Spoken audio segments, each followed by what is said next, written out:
Welcome to your complete Q&A guide for the Ohio Real Estate Salesperson exam. Every question includes a full explanation, the correct answer, why other options fail, and the theory behind it. This session works through a complete practice set spanning agency and client representation, contract law essentials, financing and loans, ownership and land use, regulation and license law. Don't forget, our website offers free exam guides and practice questions designed to help you conquer the Ohio exam. Everything's built to make studying simple and effective, so you can prepare with confidence. Just grab the link down in the description below to access it all, and remember, study smarter, not harder to reach your goals. Alright, let's jump right in. Question 1. Buyers worry about a registered sex offender living nearby. Because that registry is a public record, what is generally true of the licensee's duty? Your options are: A. Must canvass every neighbor. B. Must conceal the information. C. No duty to research and report it. D. Must guarantee the area is safe. Which one is it? Pause the video if you need more time.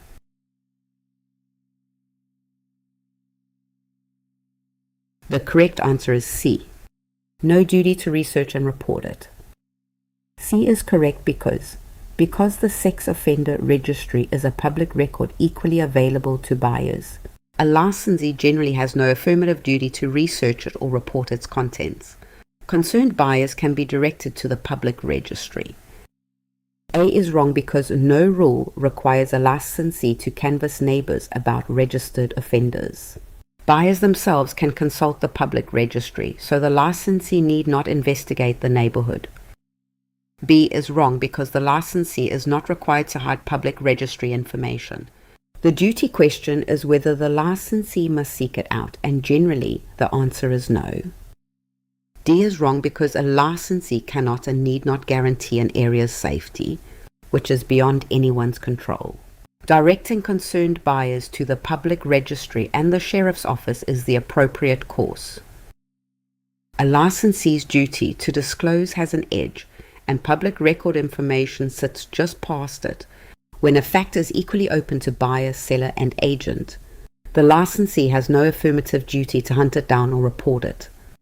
Disclosure duties grew up to close an information gap, where one side knows something material the other side cannot reasonably find. A public registry is the mirror opposite. There is no gap, because the buyer's access is identical to the agent's.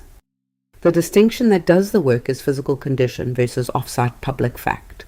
Leaking roofs and cracked foundations are latent defects that bind the seller and agent, while a registry or school ratings are public facts reachable by anyone through public channels. Picture a hidden defect behind fresh paint known only to the seller. Next to a public registry, anyone can search. The first triggers a duty because the buyer can't reach it. The second doesn't because the buyer can. The licensee's job with public record information is to point the buyer toward the source, not to research it, conceal it, or vouch for the outcome. Hold that line and the whole family of tricky questions resolves itself. Question 2. An agent urges owners to sell quickly by warning that a protected group is moving in and values will drop, hoping to profit. Which practice is this? Your options are: A. Steering, B. Redlining, C. A tie-in arrangement, D. Blockbusting.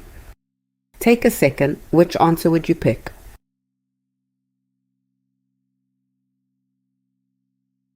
The correct answer is D. Blockbusting. D is correct because blockbusting induces owners to sell by representing that members of a protected class are entering the area and will harm values. A profit motive drives the panic selling, and the practice is illegal. A is wrong because steering directs buyers or tenants toward or away from areas by protected class. It works on those seeking housing, not on frightening current owners into selling. B is wrong because redlining is the denial of loans or insurance in specified areas. It is a financial services practice, not an effort to spark panic selling for profit. C is wrong because a tie-in arrangement forces a customer to buy an unwanted service to get a desired one.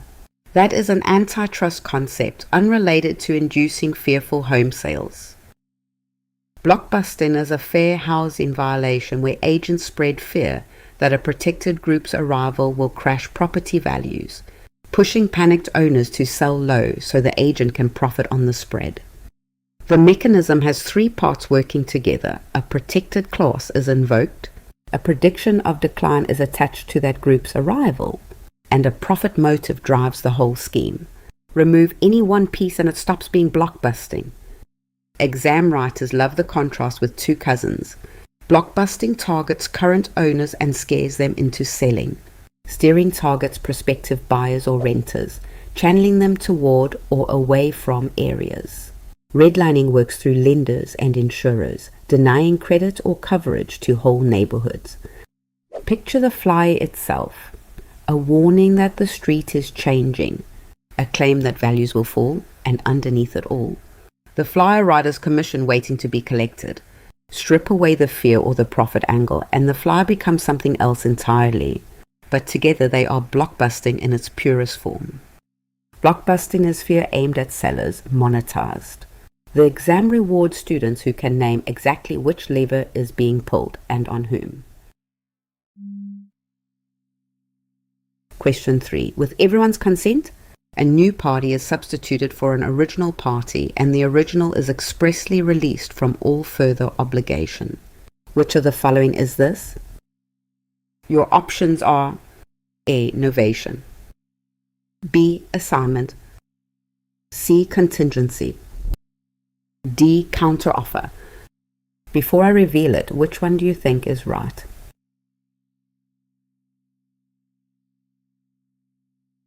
The correct answer is A. Novation. A is correct because novation substitutes a new party or new contract for the original with the consent of all involved and expressly releases the original party. The freed party has no further obligation once the substitution occurs. B is wrong because an assignment transfers rights but leaves the original party secondarily liable. Without an express release agreed to by the other side, the original cannot be freed, which is the key feature here. C is wrong because a contingency is a condition that must be satisfied for a contract to become binding. It protects a party within a deal and does not substitute parties or release anyone from obligation. D is wrong because a counteroffer changes the terms of an offer during negotiation and kills the prior offer. It concerns forming a contract, not replacing a party in one that already exists. Novation is the substitution of a new party or contract for an original one, agreed to by everyone involved. What makes it special is that the original party is expressly released from all further obligation, walking away completely clean. Novation requires three things at once: a valid existing obligation, agreement among all parties involved, and an express extinguishment of the old duty. That last piece matters most, because the law will never strip away someone's contractual right without their clear consent. Picture a small builder who owes a bank on a construction loan, wanting a larger firm to take over. If the bank agrees to release the builder entirely and look only to the larger firm, that's novation, and the builder owes nothing more. Assignment looks similar, but the original party stays secondarily liable if the newcomer defaults. A contingency is just a condition for the contract to bind, and a counteroffer changes terms during negotiation entirely. Only novation delivers the release. Treat the word released as your tripwire. Transfer of rights alone points to assignment and lingering liability, but transfer plus an agreed release is novation and a genuine clean break. Question 4. For acceptance to formal contracts, the offeree's agreement must match the offer exactly, with no added or changed terms. Which rule states this requirement? Your options are A. The Statute of Frauds, B. Time is of the essence, C. The mirror image rule. D. The parole evidence rule. What's your answer? Commit to one before I continue.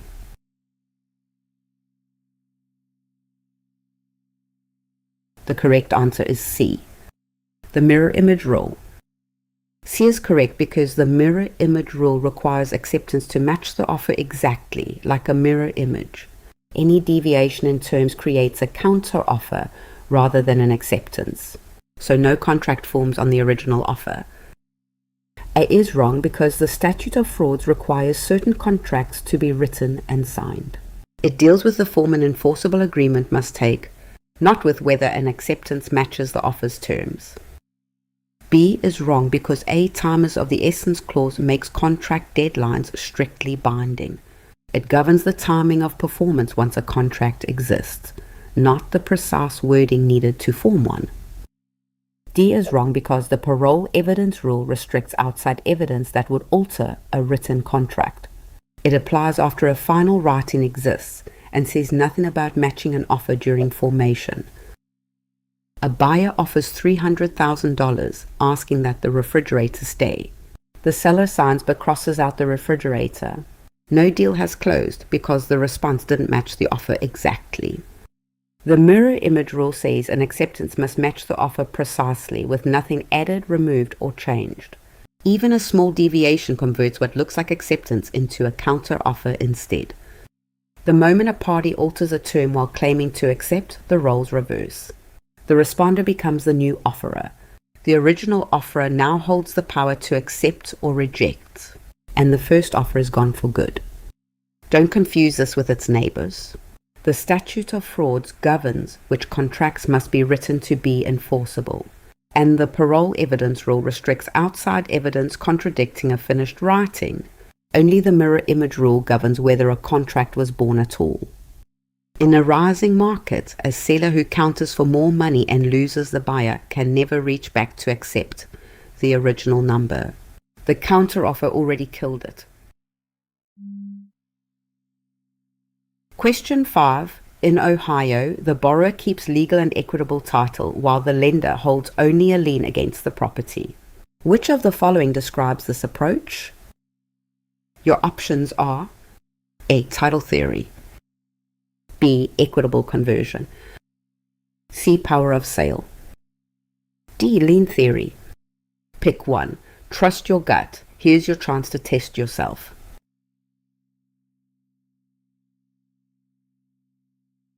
The correct answer is D. Lien theory. D is correct because Ohio is a lien theory state. The borrower keeps legal and equitable title and the lender holds only a lien. Default is resolved through judicial foreclosure rather than a non-judicial power of sale. A is wrong because under title theory, the lender or a trustee holds legal title until payoff. Ohio does the opposite, leaving title with the borrower and giving the lender only a lien on the property. B is wrong because equitable conversion concerns the buyer's equitable interest once a purchase contract is signed. It is a contract law idea about title timing, not a description of how a lender's security is held. C is wrong because power of sale is a feature of title theory deeds of trust, allowing non-judicial foreclosure. Ohio uses mortgages and requires judicial foreclosure, so this does not describe its system. Two states can treat the same mortgage completely differently underneath. That split is called the title theory versus lien theory divide, and Ohio falls firmly on one side of it. In a title theory state, the lender or a trustee holds legal title until the loan is paid off, and the borrower just holds a right to use and reclaim it. In a lien theory state like Ohio, the borrower keeps legal and equitable title from day one, and the lender holds only a lien, a security interest against the property. Because the lender in Ohio never holds title, it cannot simply take the property when a borrower defaults. It must file a foreclosure action, let the court confirm the debt and default, and only then does a sheriff's sale proceed under judicial oversight. The exam trap is the power of sale clause and its non-judicial foreclosure, which belong to deeds of trust in title theory states, not Ohio's mortgages. A second lookalike is equitable conversion, which is really about when a buyer gains equitable interest after signing a contract, a completely different question from how a lender holds its security. In Ohio, the borrower keeps title, the lender holds only a lien, and judicial foreclosure is the only route to collect.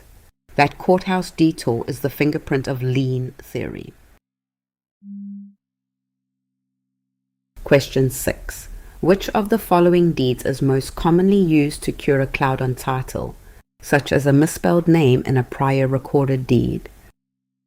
Your options are A. A general warranty deed, B. A fiduciary deed, C. A quitclaim deed, D. A sheriff's deed. Which would you go with? Lock it in before the reveal.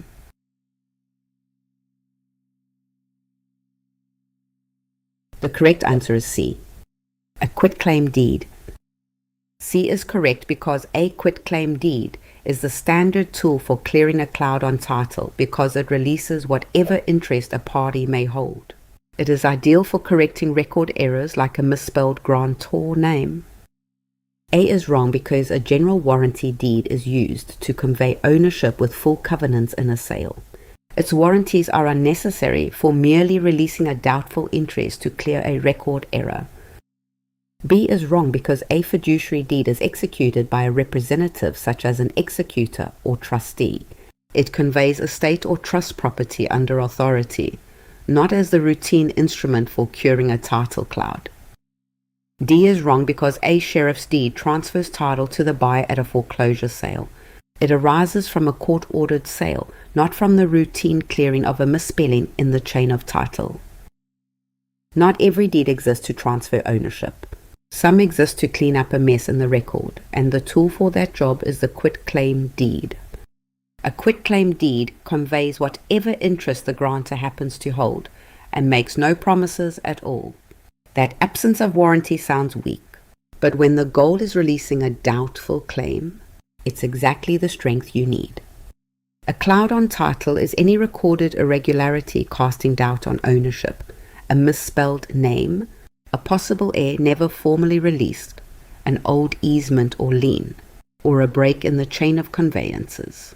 These don't mean someone else truly owns the land, just that the record isn't clean enough to certify. Take the classic case. A deed conveyed property to Catherine Miller but recorded it as Catherine Miller. A quitclaim deed from the correctly identified owner releases any interest under the misspelled name, stitching the chain back together without pretending anyone is warranting good title. Signal words like cloud on title, cure and release point to a quitclaim deed. A full sale with buyer protection points to a warranty deed. A representative, like an executor or trustee, points to a fiduciary deed. And a foreclosure sale points to a sheriff's deed. Deed strength isn't a ranking to climb, it's a fit to match. For releasing a doubtful interest and clearing the record, the deed that promises nothing is exactly the right one. Question 7. A listing agent personally tells buyers a roof is in great condition while knowing it actively leaks. Regarding the agent's own false statement, which of the following is correct? Your options are A. The agent is liable for the misrepresentation. B. The good faith relay rule protects the agent. So, only the seller can be held responsible. D. Liability requires a written contract first. Don't overthink it. Which one feels right?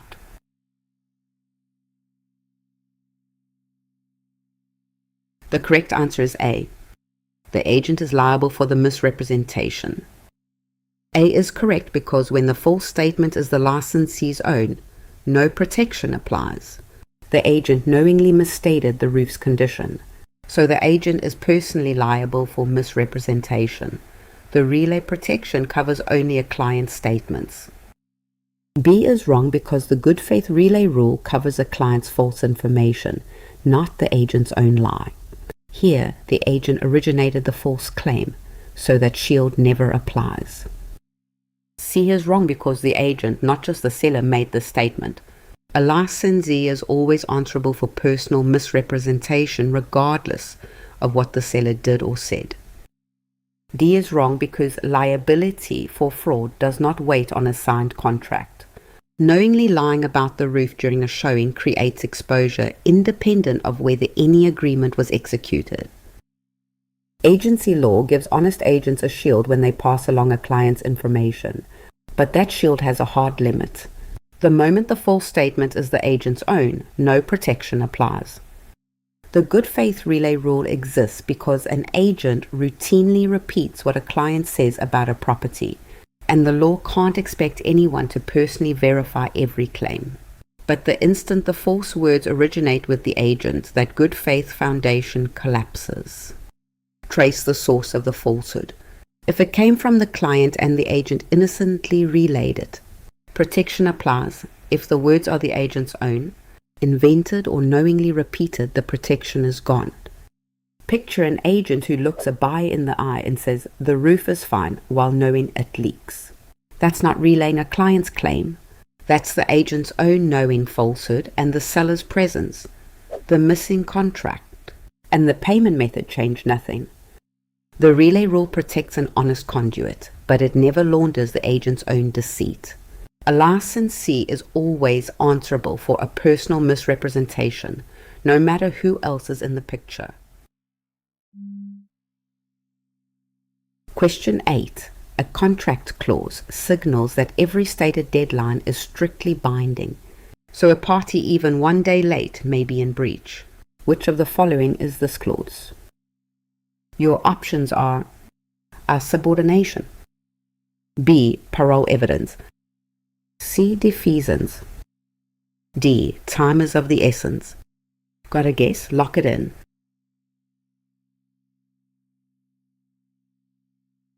The correct answer is D. Time is of the essence. D is correct because a time is of the essence clause makes each deadline strictly binding. A party who fails to perform by the stated date, even 1 day late, may be in breach and lose rights under the contract. A is wrong because subordination is a clause adjusting lien priority among lenders. It belongs to financing documents and has nothing to do with making contract performance deadlines strict. B is wrong because the parole evidence rule limits outside evidence that would contradict a written contract. It governs interpretation of a writing, not the strictness of performance deadlines. C is wrong because defeasance requires releasing a mortgage lien once the debt is paid. It is a loan payoff provision, not a clause that makes a contract's time limits absolute. This short clause changes the entire character of contract deadlines. Without it, dates carry some give. With it, every deadline becomes strictly binding, and missing one by even a single day can mean breach. Ordinary contract law is forgiving. Courts often excuse a reasonable delay if the deal's essence still gets delivered and no one is truly harmed.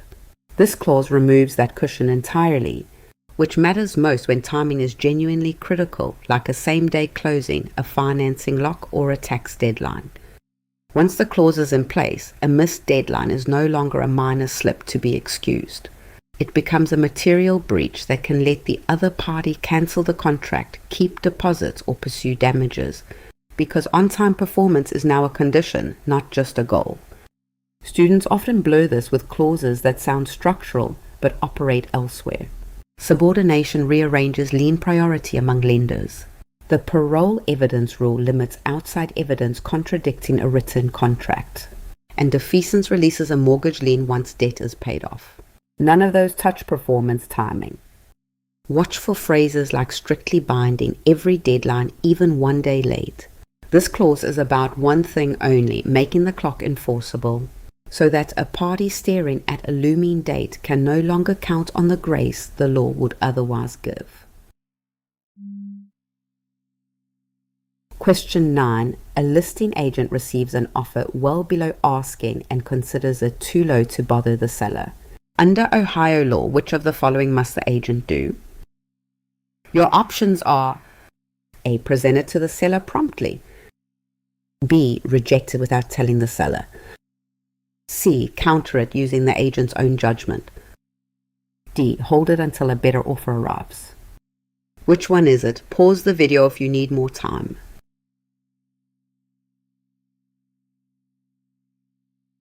The correct answer is A. Present it to the seller promptly. A is correct because the seller's agent must present every written offer promptly, including low ones. Only the seller holds authority to accept or reject. The agent may advise on merits but cannot filter offers out. B is wrong because rejecting an offer without telling the seller usurps the client's decision-making authority. The choice to decline belongs to the seller alone, never to the agent acting on personal opinion. C is wrong because countering on the agent's own judgment substitutes the licensee's will for the client's. The agent may recommend a counter, but the seller decides whether and how to respond. D is wrong because holding an offer until something better appears delays and conceals it from the seller. The duty is prompt presentation, which a wait-and-see strategy plainly violates. A lowball offer comes in, and the agent is tempted to spare the seller the insult by quietly waving it off.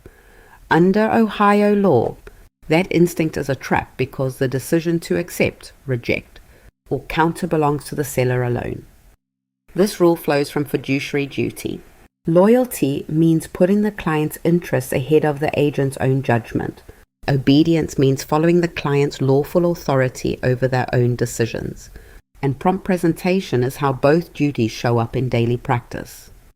A seller might prefer a low cash offer with a fast close over a higher offer full of contingencies, for reasons the agent can't see: a relocation, a divorce, a second home already under contract. Even a well-meant filter takes that choice away.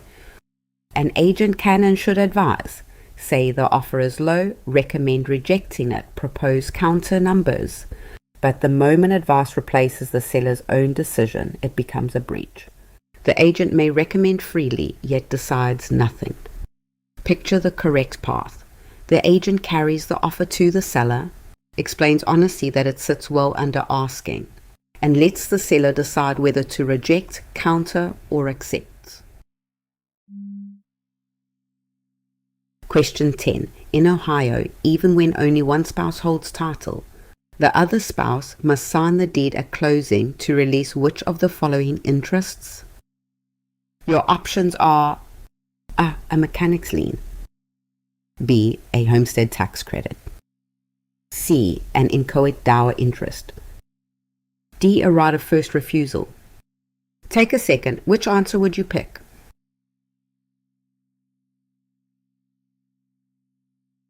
The correct answer is C. An inchoate dower interest. C is correct because Ohio still recognizes dower, giving a spouse an inchoate 1/3 life estate interest in the other spouse's property. The non-titled spouse must sign the deed to release that interest and deliver marketable title. A is wrong because a mechanic's lien secures payment to contractors who improved the property. It is a money claim filed by a builder, not a marital interest a spouse releases by signing the deed. B is wrong because the homestead tax credit is a property tax reduction for qualifying owners. It is a tax benefit, not a title interest that a non-owning spouse must release at the closing table. D is wrong because a right of first refusal lets a holder match an offer before a sale. It is a contractual purchase, right unrelated to the spousal dower interest Ohio requires the spouse to release. Ohio still recognizes an old marital property right called dower, and it shows up right at the closing table. Even when only one spouse holds title, the other spouse must sign the deed to release an interest the law gives them automatically. In Ohio, a spouse holds an inchoate dower interest of 1/3, a life estate claim in a portion of the other spouse's real property.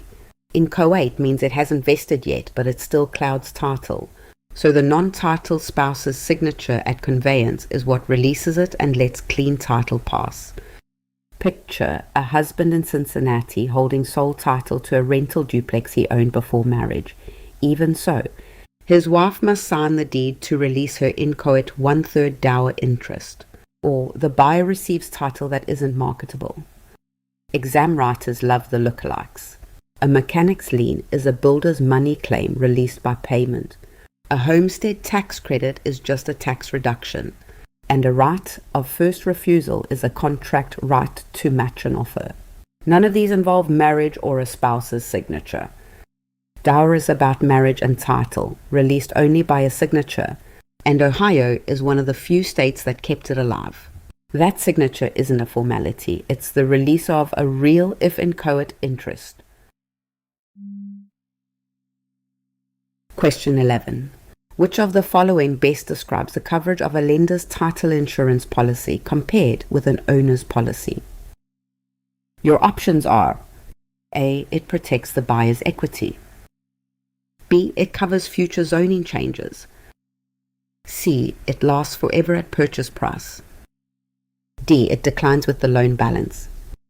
Before I reveal it, which one do you think is right?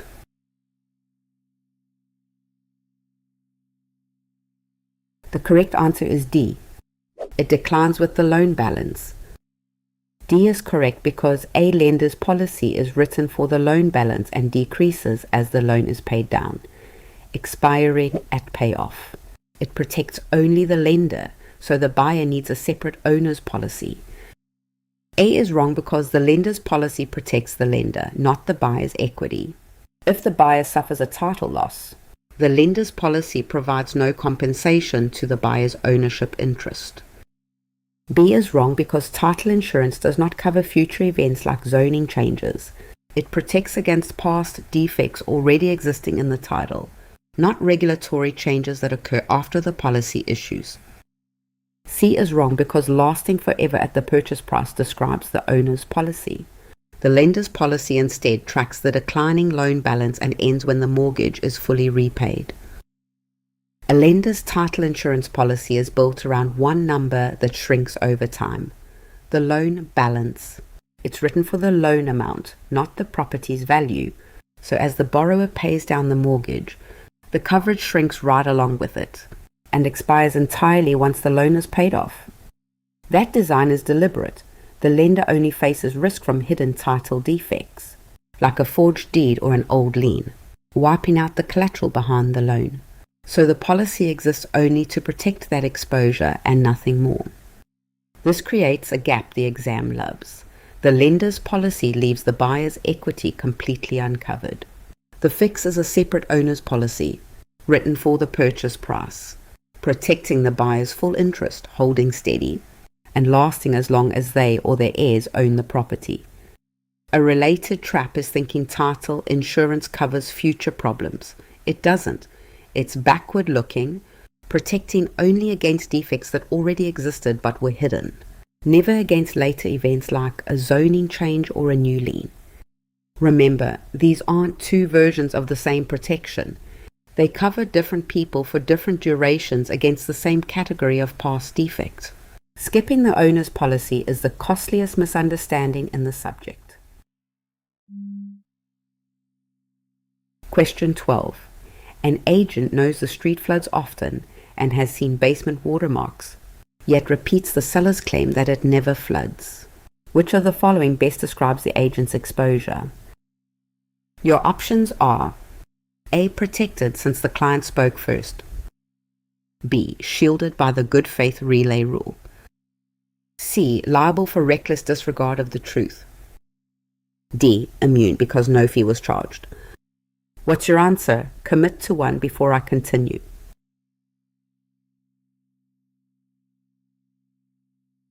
The correct answer is C. Liable for reckless disregard of the truth. C is correct because the good faith relay protection disappears when circumstances strongly suggest the client's statement is false. Seeing the watermarks and knowing the flooding history is reckless disregard, exposing the agent to liability despite the seller's claim.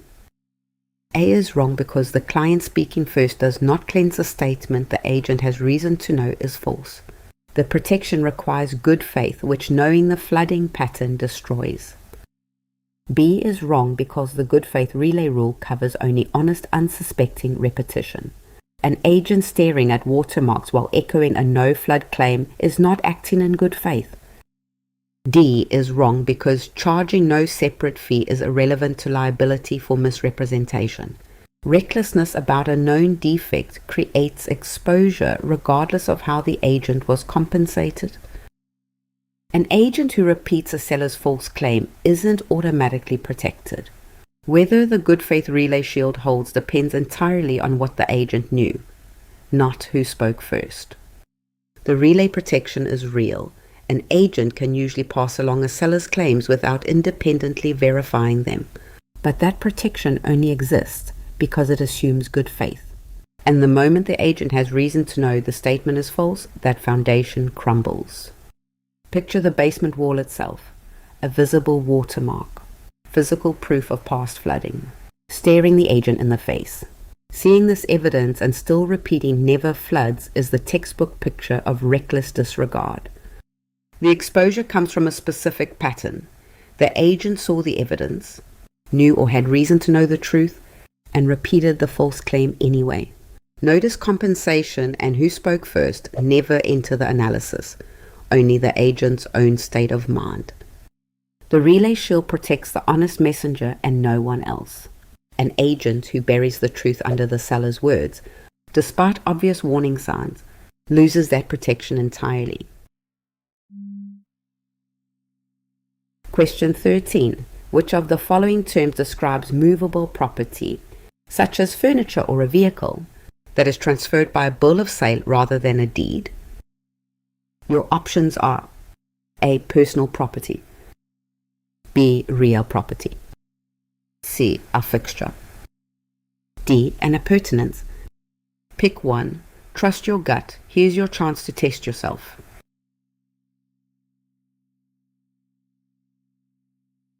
The correct answer is A. Personal property. A is correct because personal property, also called chattel, is movable and does not meet the definition of real property. Ownership passes by a bill of sale, while real estate is conveyed by deed. B is wrong because real property is the land, its permanent improvements, and the bundle of rights that come with them. Those items are fixed in place, not movable, and they transfer by deed. C is wrong because a fixture began as personal property but became part of the realty through attachment. Once it is a fixture, it conveys with the building, the opposite of freely movable goods. D is wrong because an appurtenance is a right that runs with the land like an easement. It is a benefit tied to the parcel, not a tangible, movable object you would carry away. Personal property is defined by one trait, mobility. That single feature separates it from real estate and determines exactly how ownership changes hands. Real property is the land itself, plus anything permanently affixed and the rights that come with it, and it transfers by deed. Personal property is movable stuff like furniture or a vehicle, transferred instead by a bill of sale. Land needs formal records because parcels are permanent and shared across generations, while movable goods need nothing more than a simple receipt. Picture a seller loading a washer, dryer, and bar stools into a truck on moving day. Those are chattels free to take, but the dishwasher plumbed into the cabinetry is a fixture. It's been attached with the intent to stay, so it passes with the deed instead. The instrument of transfer is the tell. A deed always means real property. A bill of sale always means personal property. A fixture is simply the migrant that crossed from one category to the other by being permanently attached with intent to stay. Sort every fact pattern by whether the item moves and how its ownership passes, and the whole family of terms chattel, fixture, and appurtenance falls neatly into place. Question 14.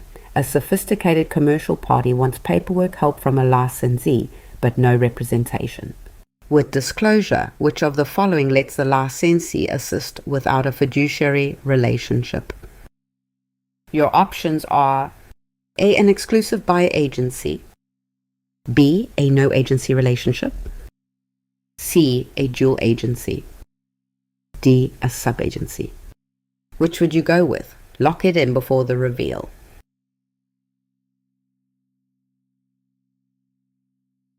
The correct answer is B. A no agency relationship. B is correct because a no-agency relationship lets a licensee assist with information or paperwork without becoming a fiduciary. The licensee still owes honesty and material fact disclosure, and the agency disclosure statement reflects the non-agency status. A is wrong because exclusive buyer agency creates a full fiduciary relationship with the buyer as client. That is precisely the representation this party wants to avoid by keeping an arm's length dealing. C is wrong because dual agency means representing both parties as clients. It multiplies fiduciary obligations rather than removing them, so it cannot describe a deliberately unrepresented arrangement. D is wrong because sub-agency still establishes representation of the seller as a client. The party here wants no fiduciary relationship at all, which sub-agency does not provide. Not every client wants a fiduciary. Ohio law recognizes a no-agency relationship for people who want competent help, but no representation at all. Fiduciary representation means loyalty, obedience, confidentiality, and full advocacy. But a sophisticated party may want none of that. Just a licensee to prepare documents and relay information at arm's length. Even in a no-agency relationship, the licensee still owes honesty, fair dealing, and disclosure of no material facts about the property. What's missing is the fiduciary set. No loyalty, no advocacy, no confidentiality of bargaining position, and it must all be disclosed in writing. The signal words matter. Wants help, but no representation means no agency. A party seeking full representation points to buyer or seller agency instead. And one licensee representing both sides is dual agency, which multiplies duties rather than removing them. No agency is defined by what it withholds. It keeps honesty and disclosure, but drops the fiduciary layer the party chose not to want. It's the only arrangement that lets a licensee help at arm's length without anyone becoming a client. Question 15. Which of the following listing types entitles the broker to a commission, no matter who procures the buyer during the listing term? Your options are A. Open listing, B. Exclusive agency listing, C. Exclusive right to sell listing, D. Net listing. Don't overthink it. Which one feels right?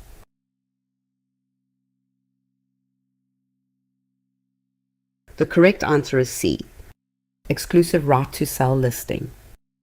C is correct because under an exclusive right to sell listing, one broker earns the commission no matter who sells the property during the term, even the seller.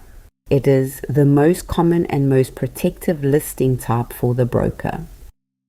A is wrong because in an open listing, only the broker who actually procures the buyer earns a commission, and the seller may sell personally without owing one. It does not guarantee the broker's fee. B is wrong because an exclusive agency listing lets the seller sell on their own without owing a commission. The broker is not paid when the seller finds the buyer, unlike the exclusive right to sell. D is wrong because a net listing pays the broker any amount above the seller's set net figure. It defines payment by sale price overage, not by who procures the buyer. Listing agreements sit on a spectrum from least to most protective of the broker, and understanding all four side by side is the cleanest way to see where each one falls. Under an open listing, only the broker who procures the buyer gets paid. Under an exclusive agency listing, one broker is sole agent, but the seller can still sell independently for free. Under an exclusive right to sell, one broker earns a commission no matter who finds the buyer. A net listing pays the broker whatever exceeds a set net figure. Picture a homeowner who signs a listing, then meets an old friend at a barbecue who buys the house. If it was exclusive right to sell, the commission is still owed. If it was exclusive agency, that same sale costs nothing. The most tested nuance is what happens when the seller personally finds the buyer. In an exclusive right to sell, the seller still owes the commission. In an exclusive agency listing, the seller owes nothing at all, even though both use a single broker. The exclusive right to sell is defined by its guarantee. The commission is owed on any sale during the term, full stop, which is exactly why it dominates residential real estate. Question 16. A licensee with no luxury market training advertises as a luxury specialist to attract clients. Under Ohio law, this conduct is best characterized as which of the following? Your options are A. A misrepresentation of expertise. B. Acceptable marketing puffery. C. A required disclosure. D. A protected designation. Got a guess? Lock it in.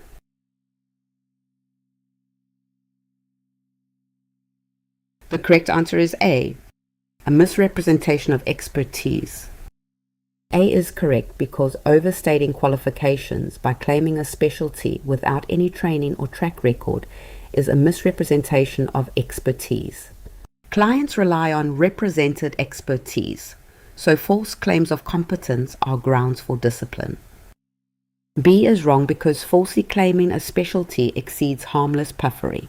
Asserting expertise the licensee lacks deceives clients who rely on that competence, making it a violation.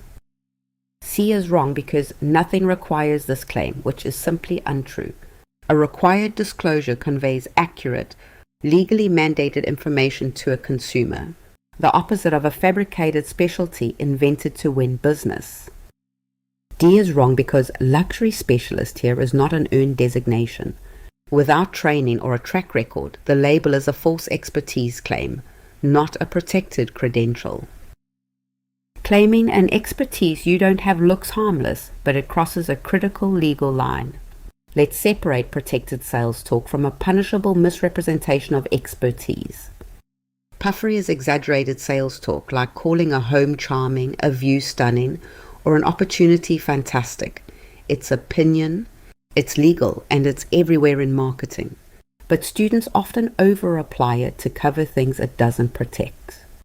The line that resolves the trap is opinion versus verifiable fact. Charm and views are opinions no one can prove or disprove.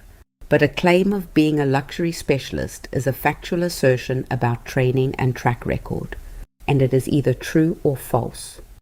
Picture a newly licensed agent with zero background in high-value homes marketing themselves as the area's premier luxury specialist. There's no training, no closed transactions, and no demonstrated skill behind that label. Just a false claim wearing the costume of a real qualification. Puffery hides in opinion, misrepresentation lives in false fact. A charming home can't be proven false, but a luxury specialist who's never handled a luxury property can, and that's the factual lie the law punishes. Question 17. Which of the following mortgage clauses lets the lender declare the entire unpaid balance immediately due once the borrower defaults, rather than suing payment by payment? Your options are A. Subordination clause, B. Alienation clause, C. Defeasance clause, D. Acceleration clause. Which one is it? Pause the video if you need more time.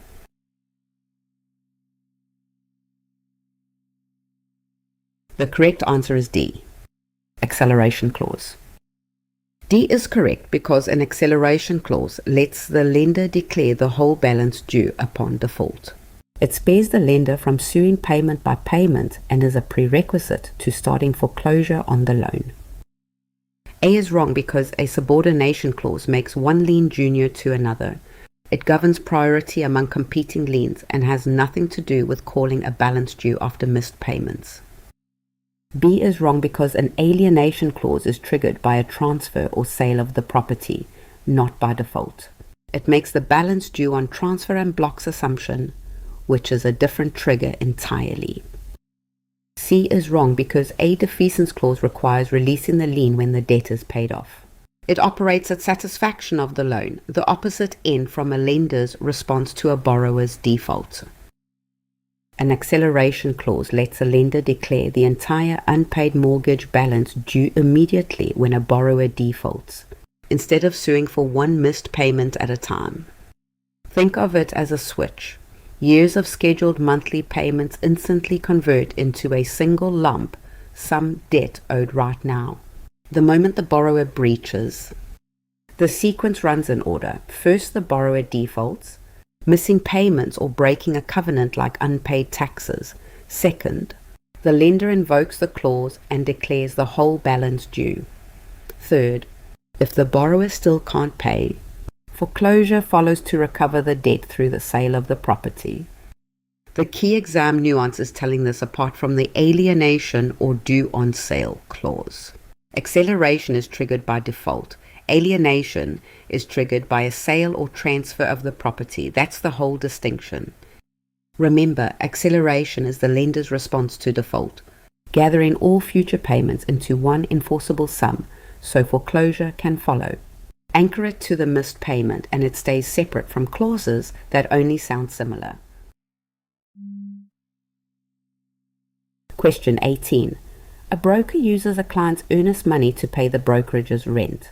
Which of the following best identifies this most serious trust account violation? Your options are A. Commingling, B. Conversion, C. A consent agreement, D. An inducement. Take a second. Which answer would you pick?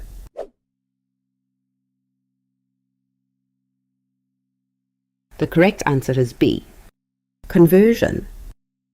B is correct because using a client's earnest money for the brokerage's own expenses is conversion, the most serious trust account violation.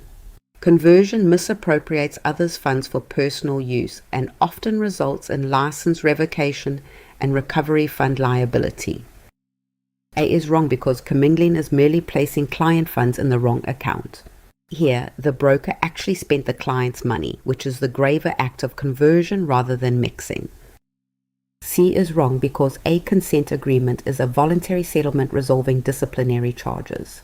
It is a procedural resolution, not the underlying wrongful spending of trust funds described here. D is wrong because an inducement is a gift or rebate offered to attract clients. Spending a client's escrow on rent is theft of trust funds, not a marketing inducement. When a broker spends a client's trust money on the brokerage's own rent, that's not just sloppy bookkeeping. It has a precise legal name, conversion, and it's the gravest trust account violation in license law. Trust funds like earnest money must stay separate from operating funds, held only for the transaction's benefit. Conversion happens when a broker actually spends that money, and it brings the harshest consequences available: revocation and recovery fund liability. The trust account works because client funds are walled off from the brokerage's own money, with the broker acting only as custodian. When that wall breaks and money flows out to cover expenses, the entire system of trust collapses. Commingling is about improper location, funds mixed or misplaced, but still intact. Conversion is a decisive step further. The money is actually used, spent, or misappropriated for the broker's own benefit. Whenever a fact pattern shows trust money actually taken and spent, that's conversion, the most serious offense on the board.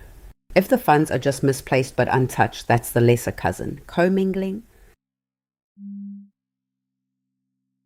Question 19. Which of the following pairs of conditions must both be present before an act becomes licensed real estate activity in Ohio? Your options are A, for another person and for compensation, B, on weekends and inside city limits, C, in writing and notarized, D, for a relative and at a loss. Before I reveal it, which one do you think is right?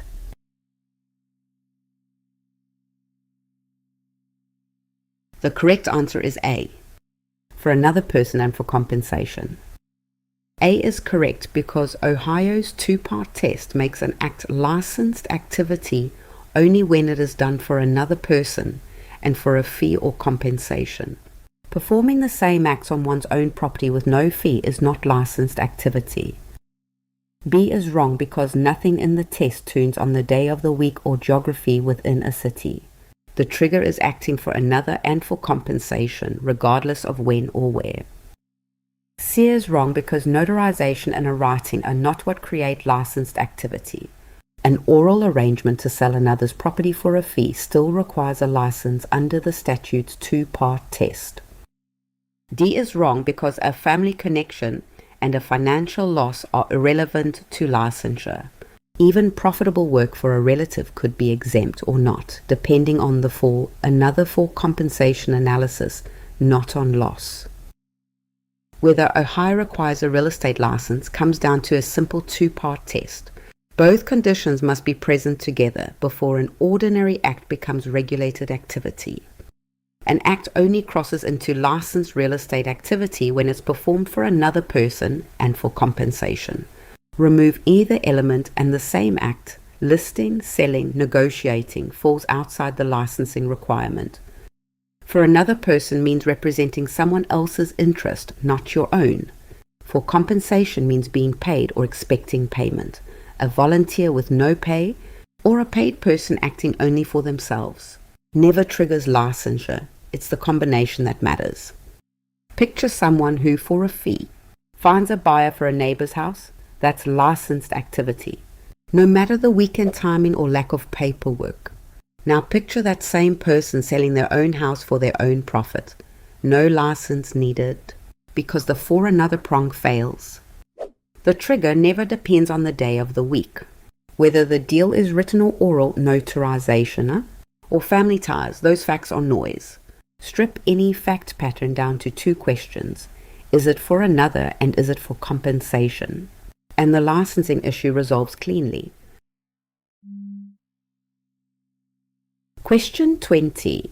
Which of the following best describes the purpose of Ohio's agency disclosure statement in a real estate transaction? Your options are: A. It creates the agency relationship. B. It guarantees the commission. C. It discloses who represents whom. D. It transfers title to the buyer. What's your answer? Commit to one before I continue.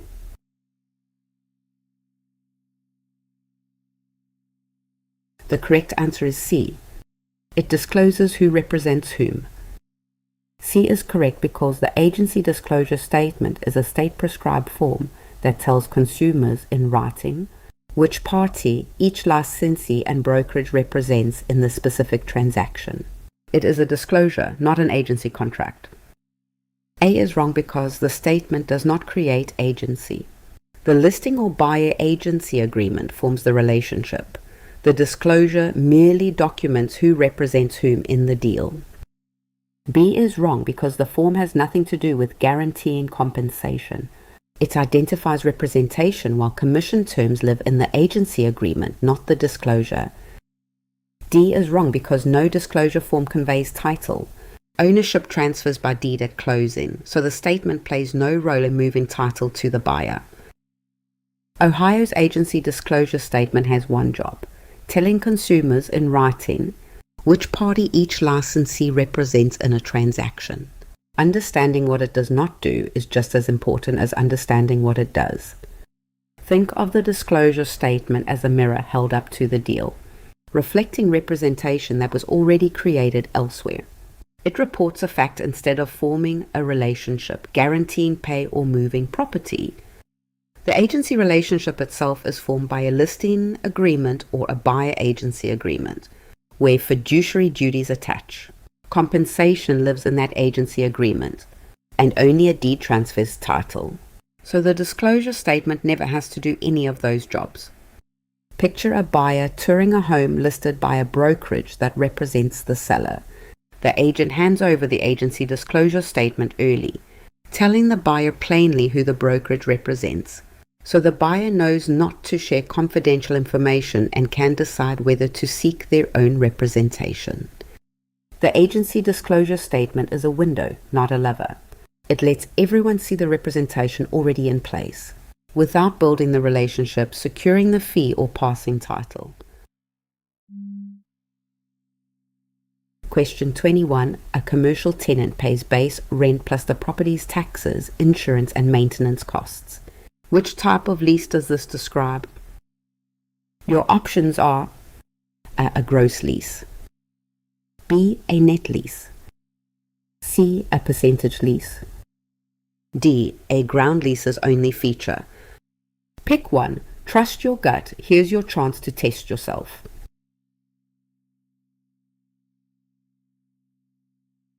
The correct answer is B, a net lease. B is correct because in a net lease, the tenant pays base rent plus most or all property operating expenses such as taxes, insurance, and maintenance. This passes operating costs to the tenant and gives the landlord more predictable income. A is wrong because in a gross lease, the landlord pays the operating expenses while the tenant pays a fixed rent. That is the opposite of the cost shifting described here. C is wrong because a percentage lease adds a share of the tenant's gross sales to a base rent. It ties rent to sales volume rather than passing through taxes, insurance, and maintenance. D is wrong because a ground lease is defined by leasing unimproved land on which the tenant builds, not merely by an expense breakdown. The cost pass-through described is the hallmark of a net lease. A net lease is a commercial lease where the tenant pays base rent plus most or all of the operating expenses. Rent is net of those costs because the tenant has taken them on directly. Picture a tenant renting a freestanding building. They pay base rent and on top of it, they cut checks for taxes, insurance, and upkeep. That expense responsibility is the fingerprint of a net lease. Contrast this with a gross lease, where the landlord pays expenses and the tenant pays one flat amount, as in most residential rentals. A percentage lease instead adds a share of sales to rent, and a ground lease is about leasing unimproved land, not who pays expenses.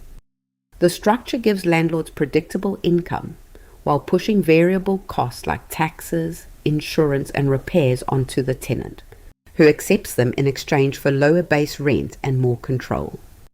A net lease is identified by who bears the running costs, not by rent size or building type.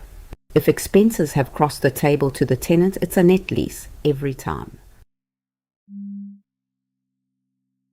Question 22. Acting as a dual agent, a licensee learns the most the buyer will pay. Regarding the seller, which of the following must the dual agent do? Your options are A. Share the figure to help the seller. B. Disclose it only in writing. C. Reveal it after acceptance. D. Not reveal the buyer's maximum price. Which would you go with? Lock it in before the reveal.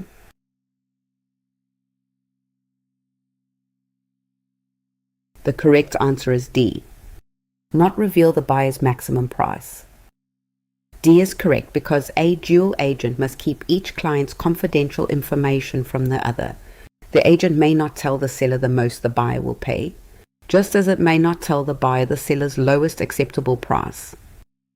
A is wrong because sharing the buyer's maximum to help the seller abandons required neutrality.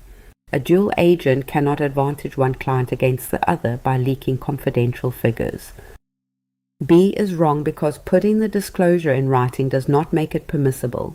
The figure stays protected regardless of the format used to reveal it, whether the dual agent speaks it aloud or sets it down on paper. C is wrong because timing the disclosure for after acceptance still breaches the duty. The buyer's maximum price is confidential, so revealing it to the seller at any point violates the obligation.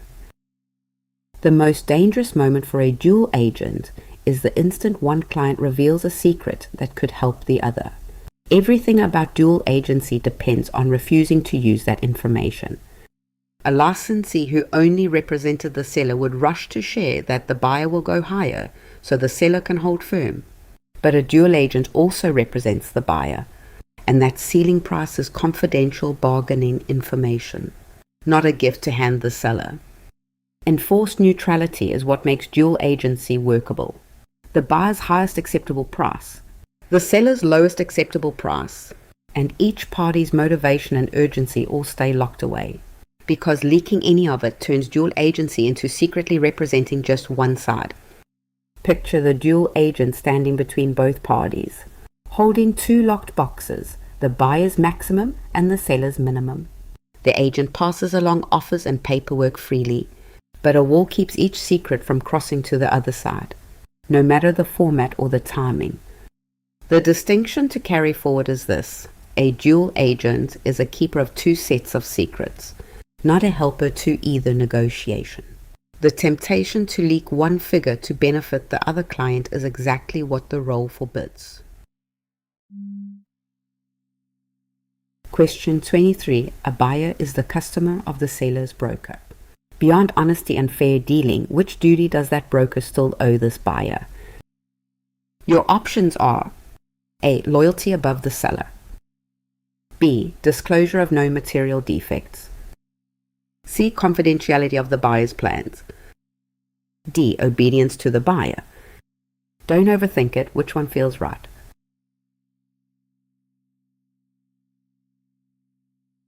The correct answer is B. Disclosure of known material defects. B is correct because even a non-represented customer is owed honesty, fair dealing, and disclosure of known material facts about the property's physical condition. The broker must reveal latent defects of which the broker has actual knowledge. A is wrong because loyalty is a fiduciary duty reserved for the client. A seller's broker owes loyalty to the seller, not to a buyer who is merely a customer. C is wrong because confidentiality protects the broker's own client, here the seller. The buyer-customer receives honesty and disclosure, but not fiduciary protection of the buyer's private information. D is wrong because obedience means following the client's lawful instructions. A seller's broker takes direction from the seller, not from a buyer who is the customer. A customer isn't a client, but a customer isn't owed nothing either. Knowing exactly what survives the drop from client to customer is the key to this concept. A client is represented and owed the full fiduciary package: loyalty, confidentiality, and obedience. A customer is unrepresented, and those three duties are withheld entirely, reserved only for the client who hired the broker. What a customer does get is honesty, fair dealing, and disclosure of known material defects about the property's physical condition. That disclosure duty is the one the exam tests most because it survives even without representation. Picture a buyer working directly with the seller's broker, unrepresented, making them a customer. The broker must still reveal a known latent defect, like a chronically wet basement, even while representing the seller's interest exclusively. Customer status strips away advocacy but never strips away honesty about the property. A customer is owed truthful disclosure and fair dealing, but never loyalty, secrecy, or obedience. Question 24. A neighbor's garage extends a few inches across the boundary line onto an adjoining lot. Which of the following terms describes this unauthorized physical intrusion? Your options are A license, B. Alice penance, C. An encroachment, D. An appurtenance.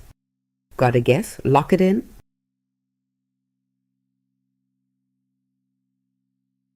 The correct answer is C. An encroachment. C is correct because an encroachment is an improvement that illegally extends beyond its owner's boundary onto a neighbor's land. It is typically revealed by a survey rather than by examining the public records. A is wrong because a license is permission to use land freely given by the owner. An encroachment is an unauthorized intrusion, so it lacks the consent that defines a license entirely. B is wrong because a lis pendens is a recorded notice of pending litigation affecting title. It is a paper filing in the records, not a physical structure crossing a boundary line onto another lot. D is wrong because an appurtenance is a right that passes with the land as a benefit.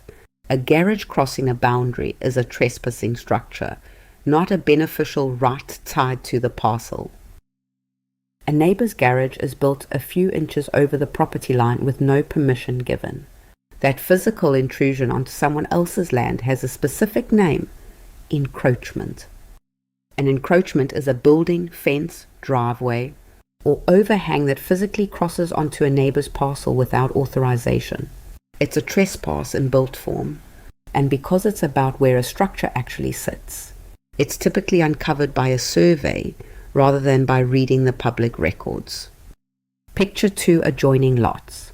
One owner pours a garage slab that, unnoticed, extends past the boundary onto the neighbor's land. Public records won't show this. Only an on-the-ground survey measurement reveals the garage crosses the line. Don't confuse encroachment with its lookalikes. A license is permission the owner granted and can revoke. A lis pendens is just a recorded notice of pending litigation. An appurtenance is a beneficial right like an easement. Encroachment alone is unauthorized and physical. Remember, an encroachment is a thing in the wrong place, not a right and not a record. When a structure sits where it shouldn't and a survey reveals it, encroachment is the term the exam wants. Question 25.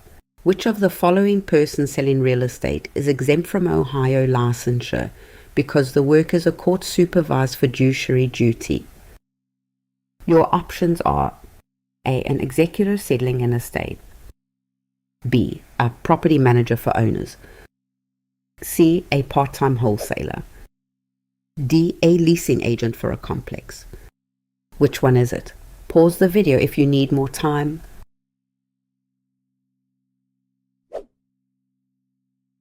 The correct answer is A. An executor settling an estate.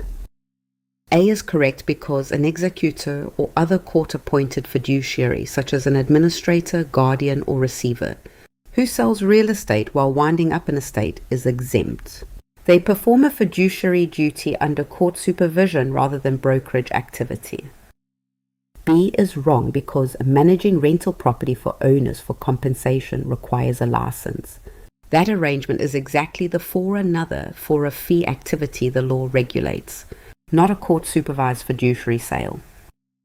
C is wrong because a wholesaler dealing in others' contracts for compensation is performing licensed activity, not a court-ordered fiduciary task. No estate or court appointment shields that work from the licensing requirement. D is wrong because a leasing agent renting units for an owner for pay is conducting licensed activity.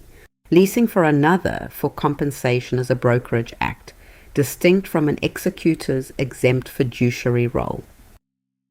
Let's dig into why a court-appointed executor can sell estate property without ever holding a real estate license. Real estate license law exists to regulate people who make a business of handling transactions for others, for a pay, as professional intermediaries the public relies on. A court fiduciary is a different creature, acting under judicial oversight instead. The mechanism is simple: court authority plus fiduciary duty. An executor sells a decedent's property as a supervised step in administering the estate, not as a commercial venture, and that supervised character pulls it outside the licensing requirement. Compare a court fiduciary to ordinary licensed work. A property manager collecting rent for a fee, a wholesaler trading contracts for profit, and a leasing agent renting units for pay all need a license, because no court appointment shields them.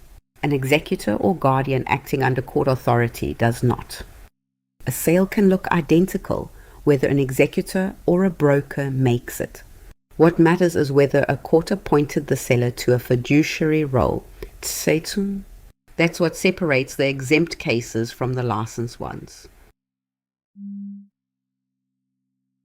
Question 26. Under which listing agreement does the broker earn a commission no matter who finds the buyer, even if the seller sells the property without help? Your options are A. Open listing, B. Exclusive agency listing, C. NUT listing, D. Exclusive right to sell listing. Take a second. Which answer would you pick?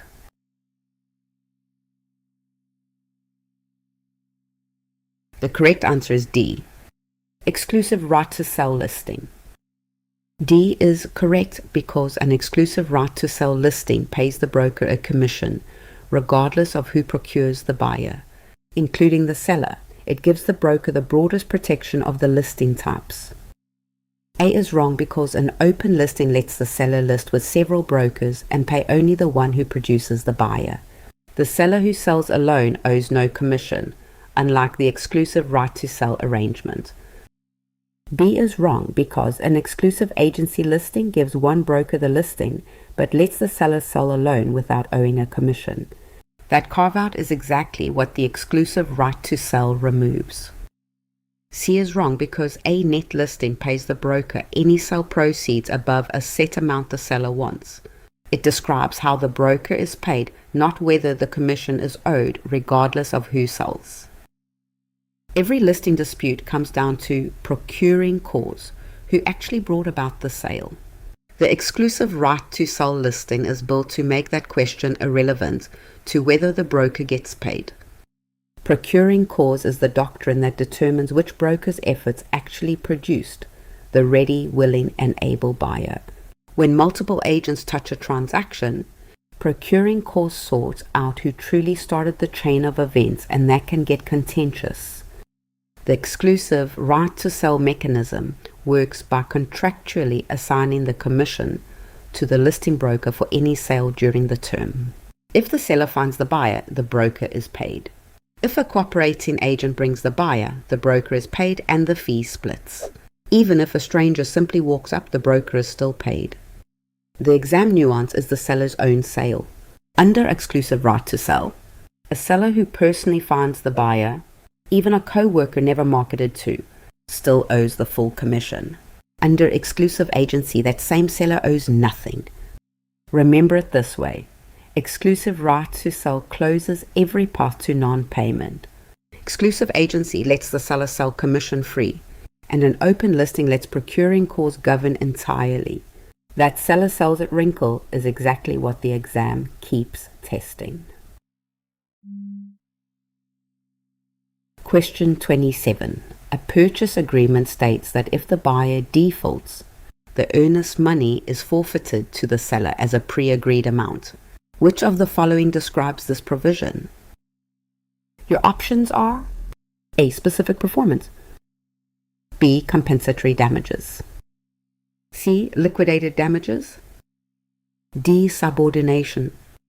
Before I reveal it, which one do you think is right?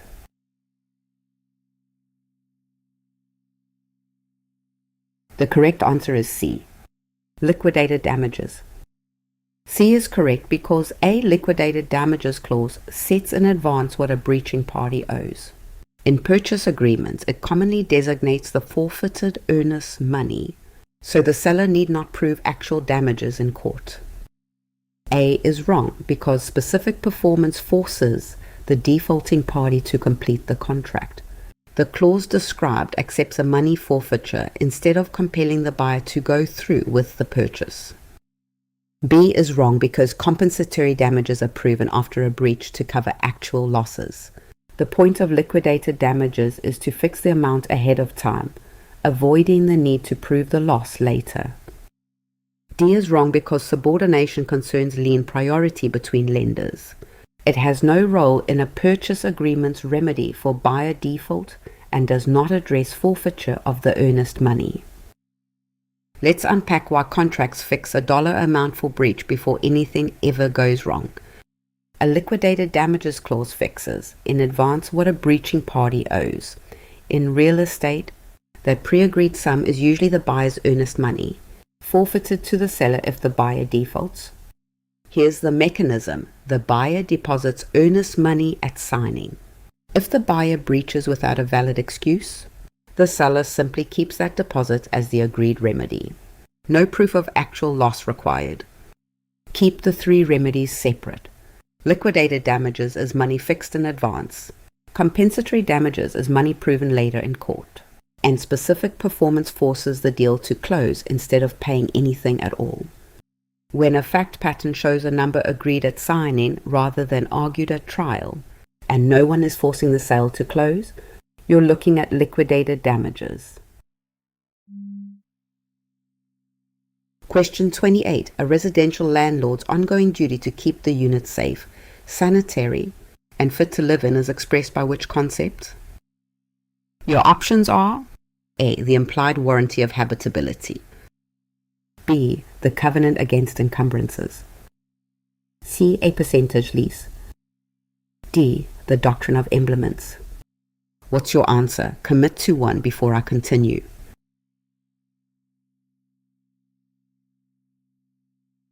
The correct answer is A. The implied warranty of habitability. Is correct because the implied warranty of habitability is the landlord's ongoing promise to keep a residential unit safe, sanitary, and livable. It cannot be waived in a residential lease and underlies the landlord's repair obligations. B is wrong because the covenant against encumbrances is a deed promise that title is free of undisclosed liens. It concerns title quality in a conveyance, not a rental unit's livability. C is wrong because a percentage lease sets rent as base rent plus a share of a tenant's sales. It is a commercial payment structure, not a habitability standard. D is wrong because the doctrine of emblements concerns a tenant farmer's right to harvest crops. It is unrelated to a landlord's duty to maintain a habitable dwelling. Every residential lease in Ohio carries a promise the landlord cannot escape, the implied warranty of habitability. It's implied by law and it's continuing lasting the entire tenancy, not just move-in day. The warranty grew out of a mismatch. Centuries ago, a lease was treated as a conveyance of land, and tenants took the property as is, which made sense for farmers leasing soil, but makes no sense for modern renters bargaining for a livable home. Picture a tenant whose furnace fails in the middle of an Ohio winter. The landlord's duty to restore heat flows directly from the implied warranty of habitability, and the tenant's lease cannot have validly waived that duty. Don't confuse this with lookalikes. The covenant against encumbrances is about clear title. A percentage lease is a commercial rent structure tied to sales, and emblements concern a farming tenant's right to harvest crops. Remember the signal words: safe, sanitary, fit to live, and ongoing duty, residential, and cannot be waived. When facts turn on a landlord's continuing duty to keep a rental livable, this warranty is the concept. Question 29. An easement benefits one parcel and burdens an adjoining parcel owned by another. Which of the following correctly labels the parcel that enjoys the benefit? Your options are A. The servient tenement, B. The dominant tenement, C. The leasehold tenement, D. The remainder tenement. Pick one. Trust your gut. Here's your chance to test yourself.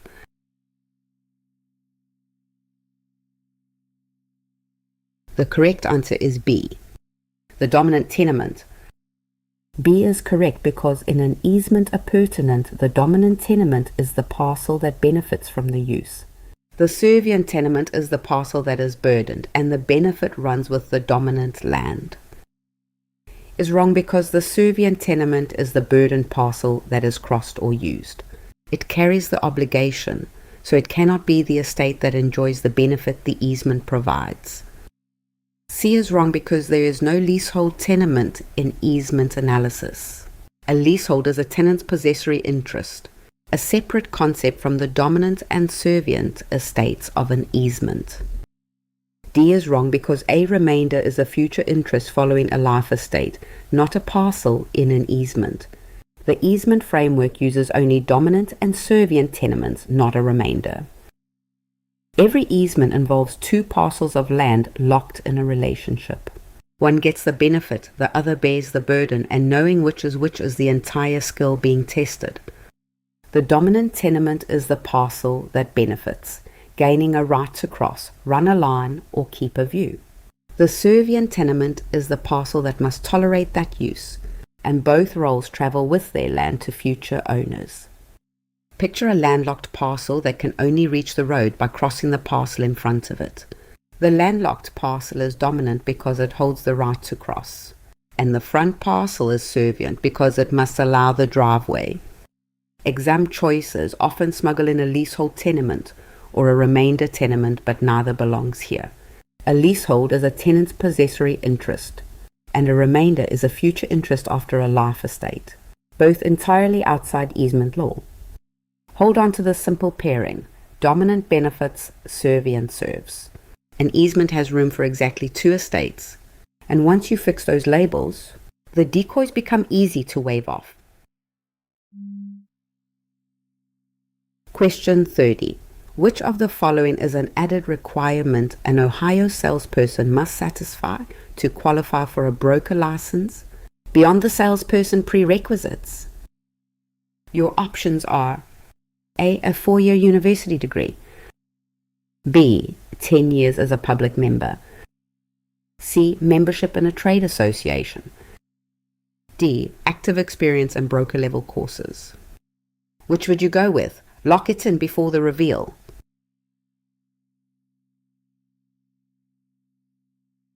The correct answer is D. Active experience in broker level courses. D is correct because a broker candidate must add active experience as a salesperson, a set number of completed transactions measured by a point system, and 4 broker level business courses. These exceed the salesperson's basic education and examination requirements. A is wrong because the former 2-year college requirement was eliminated and a 4-year degree was never the standard. Broker candidates need experience in broker level courses, not a university degree. B is wrong because serving as a public member describes a seat on the commission, not a licensing path. A broker applicant proves experience and added education, not service in a governance role. C is wrong because trade association membership is voluntary and plays no part in qualifying for a broker license. The added requirements are field experience, completed transactions, and broker level coursework. Moving from a salesperson license to a broker license in Ohio isn't about taking a harder exam. It's about stacking real qualifications on top of the salesperson foundation.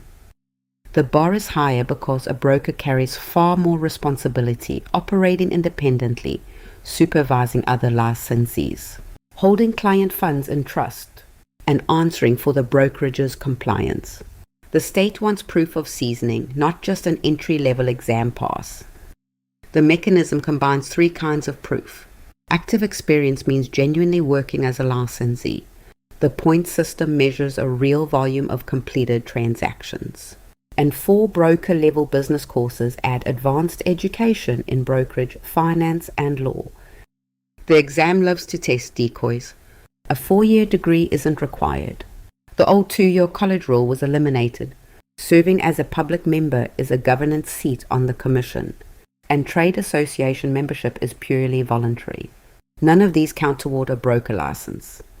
Remember, the broker license is earned through real field experience, a documented volume of transactions, and 4 advanced courses, not degrees, board seats, or memberships. Spotting those distractions is exactly what this concept tests. Question 31. Before a brokerage may act as a dual agent in one transaction, Ohio's agency statute requires which of the following from both the seller and the buyer?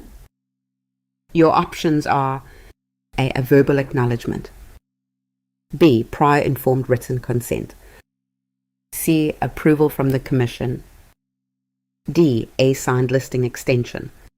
Don't overthink it, which one feels right?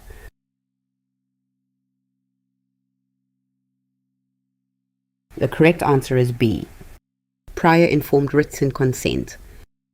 B is correct because a brokerage may act as a dual agent only with the prior informed written consent of both the seller and the buyer.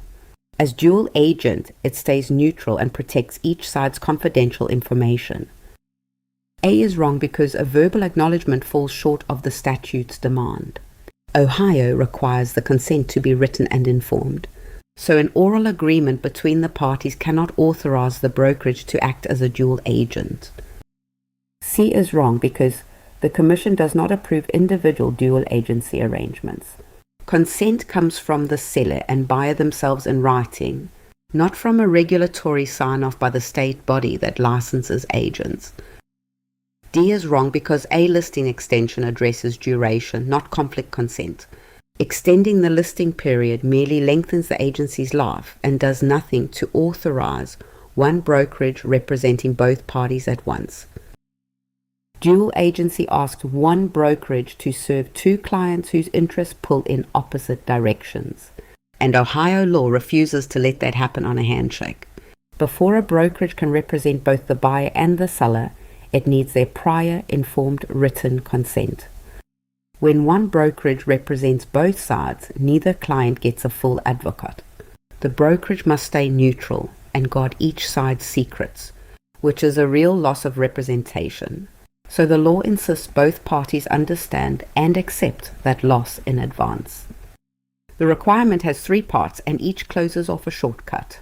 Prior means consent comes before the dual role begins. Informed means the parties truly understand the brokerage will stay neutral for both. And written means it's documented in a signed agreement, not a memory. Picture an Ohio brokerage with a house listed, meeting an unrepresented buyer who wants that same home. To lawfully represent both, it needs a signed dual agency consent from each, given before stepping into that role, not a verbal okay or an assumption that the listing paperwork already covers it. Verbal acknowledgements, commission approval, and listing extensions are all decoys that cannot authorize dual agency. When a question asks what Ohio requires before one brokerage serves both sides, look for the prior informed written consent of both the buyer and the seller. Question 32. Which of the following is required for title to actually pass from grantor to grantee under a deed? Your options are A. Recording at the county recorder, B. The grantee's signature, C. Delivery and acceptance, D. Payment of the conveyance fee. Got a guess? Lock it in.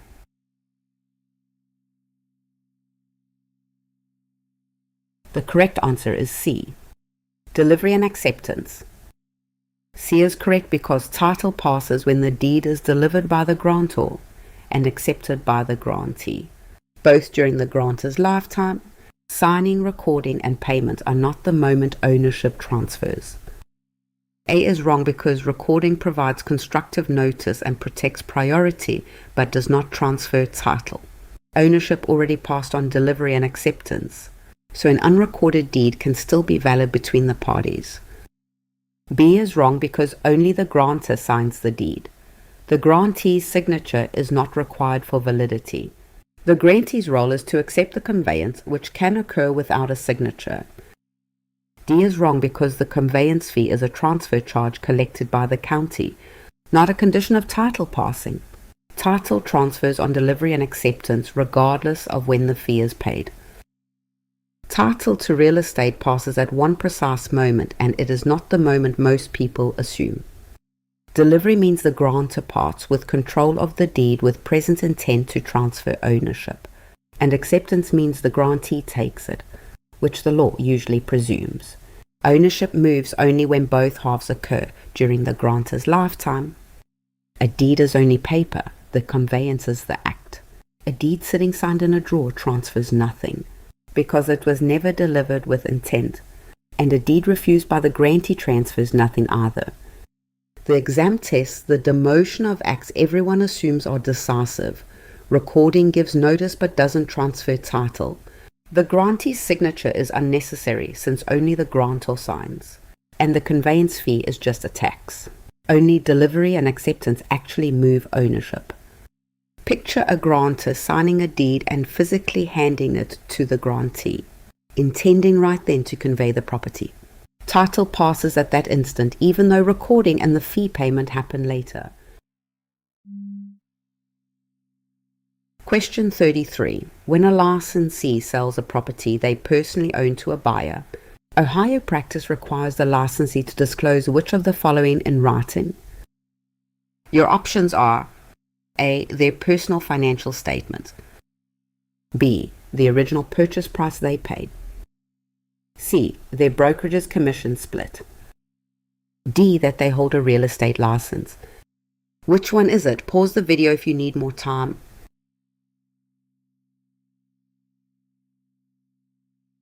The correct answer is D. That they hold a real estate license. D is correct because a licensee dealing in their own property must disclose in writing that they hold a real estate license before or at the time of contracting.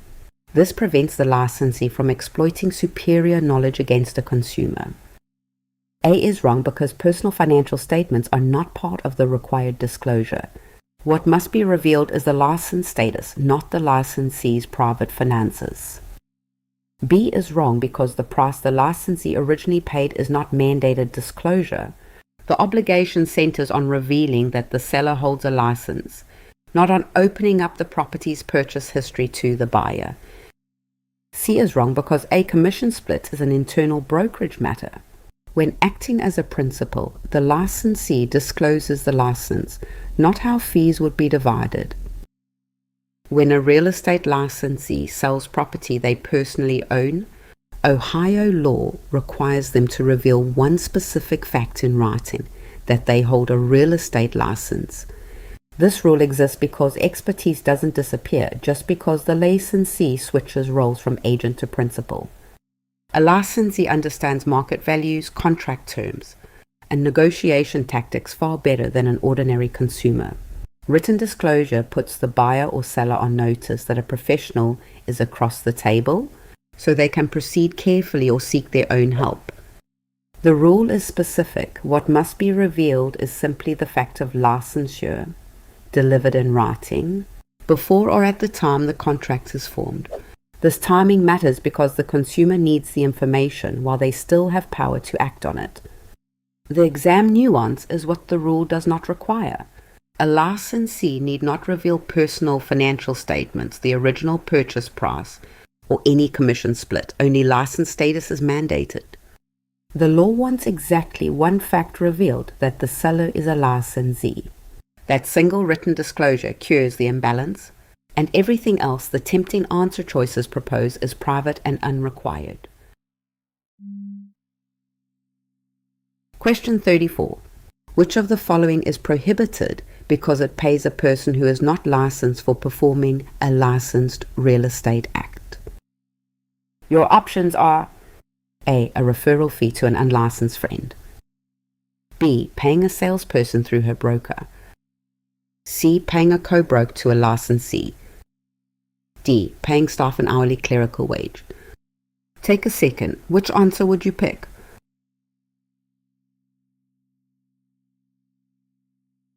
The correct answer is A. A referral fee to an unlicensed friend. A is correct because no licensee may pay a commission or fee to an unlicensed person for performing licensed activity. Paying a referral fee to an unlicensed friend who sent a client is exactly the kind of payment the law forbids. B is wrong because paying a salesperson through her own broker is the required, lawful channel for compensation. It is the correct method, not a prohibited payment to an unlicensed person. C is wrong because a co-broke split goes to another licensee, which is permitted. Compensation may be shared among licensed people, so this is allowed rather than barred. D is wrong because paying staff an hourly wage for clerical work is fine. That pay is not for performing a licensed act. Unlicensed assistants may be paid for administrative tasks they are allowed to do. A licensee wants to slip a friend a few $100s for referring a client. It feels harmless, but license law draws one of its clearest lines right here. No licensee may pay a commission or fee to an unlicensed person for performing licensed real estate activity. The trap is thinking a referral is just a minor favor too small to regulate. But steering business to a broker for compensation is exactly the activity licensing exists to control. And if unlicensed people could be paid for it, the whole system would spring a leak. The mechanism turns on two questions. Is the activity a licensed real estate act? And is the person being paid actually licensed to perform it? Only when both point to licensed is the payment lawful. Paying an unlicensed friend for a referral is the textbook violation. Paying a salesperson through their own broker, splitting a fee with a cooperating licensee, or paying an unlicensed assistant for clerical work are all lawful. because either the money goes to a licensed person or the work isn't a licensed act at all. Whenever the facts show an unlicensed person collecting a fee for real estate work, like a referral, that's the prohibited payment. Spotting that exact combination is the entire skill the exam is testing. Question 35. A single broker wants to represent both the seller and the buyer in the same sale. For this dual agency to be lawful, what is generally required first? Your options are A. A higher commission, B. Approval from the lender, C. Informed consent of both parties, D. A net listing agreement. Before I reveal it, which one do you think is right?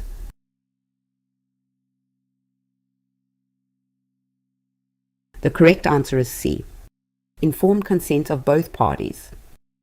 C is correct because dual agency is permitted only with the informed consent of both the buyer and the seller, who must understand that the agent cannot fully advocate for either.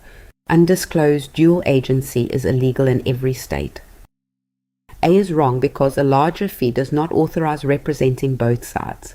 What legitimizes dual agency is the informed consent of both parties, not the amount of compensation. B is wrong because the lender plays no role in approving an agency relationship. Consent must come from the buyer and seller whose interests the dual agent will balance. D is wrong because a net listing is a seller-side compensation method. It neither creates nor cures a dual agency, which depends on both parties' informed consent. Every state draws the same hard line around dual agency. Lawful dual agency requires the informed consent of both buyer and seller, while illegal dual agency happens when an agent secretly serves both parties without their knowledge. The entire difference between permitted and prohibited comes down to one thing: informed consent. The exam loves to offer imposters. A larger commission doesn't authorize representing both sides. Lender approval has nothing to do with agency relationships. And a net listing is just a seller-side pay structure. Only one thing legitimizes dual agency, both parties knowingly consenting to it. In ordinary single agency, each client has an agent who advocates zealously just for them. A dual agent can't do that for either client, because full advocacy for one would betray the other, so the agent must go neutral. The law won't impose that sacrifice on anyone without their informed understanding and agreement. Picture an agent who realizes their buyer wants to purchase the very home they've listed for a seller. Disclosing the dual role and getting informed consent from both makes it lawful.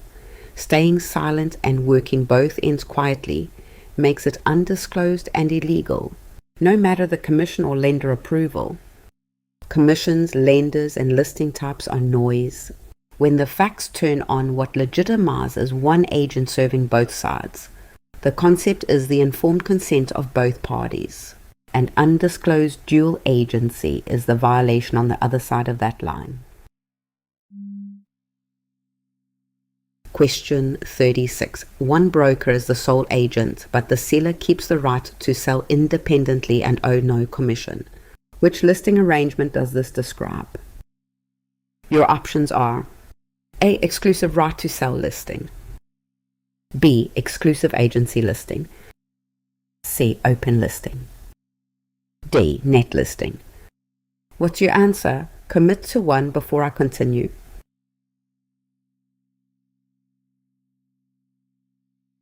The correct answer is B.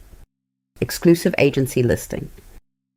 B is correct because an exclusive agency listing names one broker as sole agent, yet lets the seller find a buyer independently without paying a commission. A fee is owed only if a broker produces the buyer. A is wrong because an exclusive right to sell listing pays the broker even when the seller personally finds the buyer. Retaining a commission-free sale, as described, is exactly what that listing denies the seller. C is wrong because an open listing allows the seller to engage any number of brokers at once, with only the procuring cause broker paid. The described arrangement names a single sole agent instead. D is wrong because a net listing concerns how the commission is calculated from a seller's target net amount. It does not address the seller's reserved right to sell without owing a fee. An exclusive agency listing carves out one exception to a broker's exclusivity, and that single carve-out defines the entire arrangement. The seller signs with one broker, granting sole agency, so no competing broker can earn a commission during the term. But the seller keeps one avenue. If the seller personally finds the buyer, no commission is owed to anyone, because a fee only triggers when a broker is the procuring cause. The exam-tested nuance sits at a razor-thin line. Exclusive agency and exclusive right to sell both name one sole broker, but they diverge only on who pays when the seller personally finds the buyer. Under exclusive agency, the seller owes nothing. Under exclusive right to sell, the seller still owes the full commission. Watch for the signal words.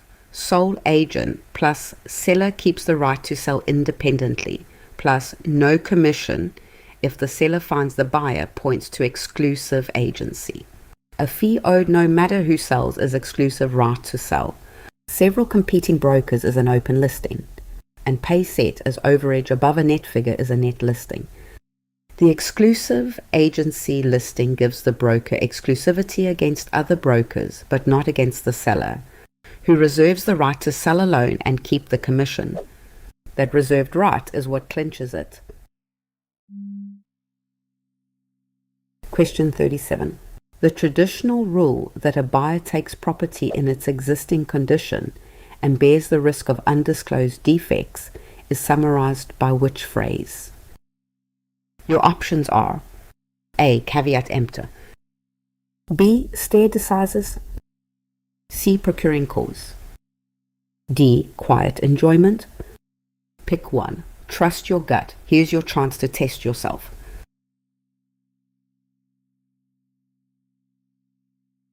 The correct answer is A. Caveat emptor. A is correct because caveat emptor, meaning let the buyer beware, is the traditional doctrine under which a buyer takes property as it is and bears the risk of undisclosed defects. Modern disclosure duties substantially limit its reach. B is wrong because stare decisis is the principle that courts follow prior precedent when deciding cases. It governs judicial reasoning and consistency, not a buyer's risk regarding the condition of a property. C is wrong because procuring cause identifies the broker who initiated and completed the sale and thereby earned the commission. It is an agency compensation term with no bearing on a buyer beware doctrine. D is wrong because quiet enjoyment is a tenant's right to undisturbed possession. It is a leasehold concept, not a doctrine about a buyer accepting a property's condition. Caveat emptor is the old doctrine that put the risk of a property's condition on the buyer. It means let the buyer beware. The buyer took the property as it was and bore the loss from undisclosed defects. Picture a buyer purchasing a property only to discover after closing that the plaster hid old cracks. Under pure caveat emptor, that buyer bore the loss because the risk of undisclosed condition sat with the buyer who should have inspected. The mechanism is simple: buyer responsibility and seller silence. The buyer carried the burden of discovery and the loss of failure, keeping courts out of disputes over who should have known what. Modern disclosure duties have substantially limited caveat emptor without erasing the term. A seller can no longer stay silent about serious known problems the buyer cannot see, but the traditional doctrine is still the backdrop against which those modern duties are measured. Caveat emptor is a doctrine about who historically bears the risk of a property's hidden condition: the buyer. Don't confuse it with procuring cause, stare decisis, or quiet enjoyment.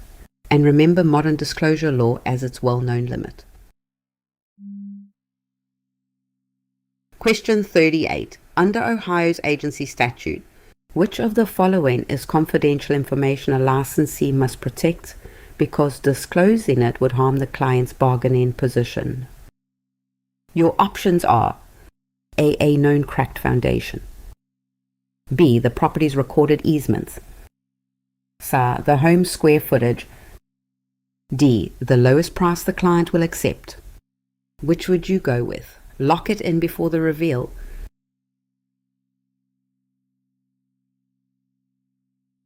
The correct answer is D. The lowest price the client will accept. D is correct because the price or terms a client will actually accept, along with motivation, financial condition, and urgency, is confidential bargaining position information. Disclosing it would weaken the client, so the licensee must keep it confidential. A is wrong because a known cracked foundation is a material defect that must be disclosed to purchasers. Confidentiality never shields defects in the property's condition, so it cannot be hidden as a client confidence. B is wrong because recorded easements are public legal facts about the land. They are not bargaining position secrets, and the public record makes them available to anyone who looks. C is wrong because square footage is a factual property characteristic, not a confidence. It describes the home rather than the client's negotiating limits, so it is not protected information. Confidentiality and agency doesn't cover everything a client wishes was secret. It only protects one specific kind of information, and knowing the line between the two is what the exam really tests. The protected pile is narrow. It's the client's bargaining position, their price limits, their motivation, their financial pressure, and their urgency to deal, anything that would weaken them at the negotiating table if revealed. 3 things only look confidential but aren't: a known cracked foundation, recorded easements, and square footage. These are property conditions or public facts, not bargaining secrets. So the law requires they be disclosed regardless of what the client wants. Picture a listing agent who knows the seller would accept far less than asking price. That's locked away as confidential. But the same agent also knows the foundation is cracked, and that defect must be disclosed because it's a condition problem, not a bargaining secret. Confidentiality guards the client's negotiating position, never property problems. The lowest acceptable price is the crown jewel of protected information, while a cracked foundation is the classic thing confidentiality can never hide. Question 39. A long-term lease covers land only, and the tenant agrees to construct a building on it, with improvements typically reverting to the landowner at the end. Which lease is this? Your options are A. Gross lease, B. Percentage lease, C. Ground lease, D. Periodic tenancy. Don't overthink it. Which one feels right?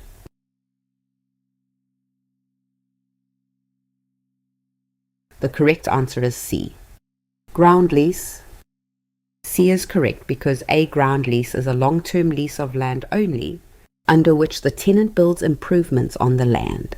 Such leases often run decades, and improvements typically revert to the landowner at the end.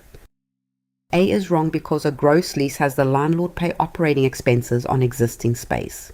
It describes who covers costs in a typical rental, not a land lease where the tenant develops the site. B is wrong because a percentage lease adds rent based on a retail tenant's gross sales. It is a sales-driven structure, not a long-term land-only lease under which the tenant constructs a building. D is wrong because a periodic tenancy is a short, automatically renewing arrangement like month to month. It is defined by its renewal cycle, not by long-term leasing of land for the tenant to build on. A ground lease is a long-term lease of bare land, where the tenant builds improvements at their own expense, and those improvements typically revert to the landowner when the lease ends. 3 features always appear together. The subject is bare land rather than an existing building. The term runs long, often for decades, and the tenant is the one who constructs on the site. The mechanism separates land ownership from improvement ownership during the term. The tenant leases the ground, builds and finances a structure on it, and operates it for decades. At the end of the lease, a reversion clause hands the improvements to the landowner, who then owns both the land and the building. The key exam distinction is that a gross lease is about who pays operating costs on existing space. A percentage lease ties rent to retail sales, and a periodic tenancy is a short, automatically renewing arrangement like month to month. A ground lease is identified only by leasing raw land long-term for the tenant to build on. When facts describe bare land leased long-term for the tenant to construct on, with improvements reverting at the end, that arc of building then reverting is what sets the ground lease apart. Question 40. When a recorded subdivision restriction and a public zoning rule conflict over how land may be used, which of the following controls? Your options are A. The zoning rule always controls. B. The more restrictive provision controls. C. The private restriction is automatically void. D. The less restrictive provision controls. Got a guess? Lock it in.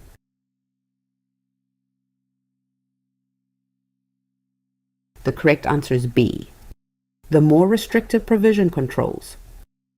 B is correct because when a private restriction and public zoning conflict, the more restrictive provision controls. If zoning permits a use, but the recorded restriction forbids it, the stricter prohibition governs the parcel.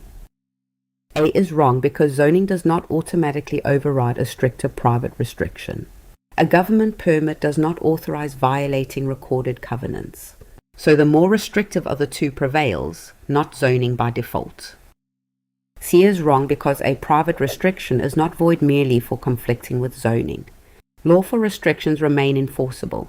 Only restrictions requiring an illegal result, such as discriminatory ones, are void. D is wrong because the less restrictive provision does not win a conflict. The governing rule is precisely the opposite. The stricter limitation controls when private and public controls disagree. When a recorded private restriction and a public zoning ordinance disagree about land use, the rule is simple. Whichever provision is more restrictive controls.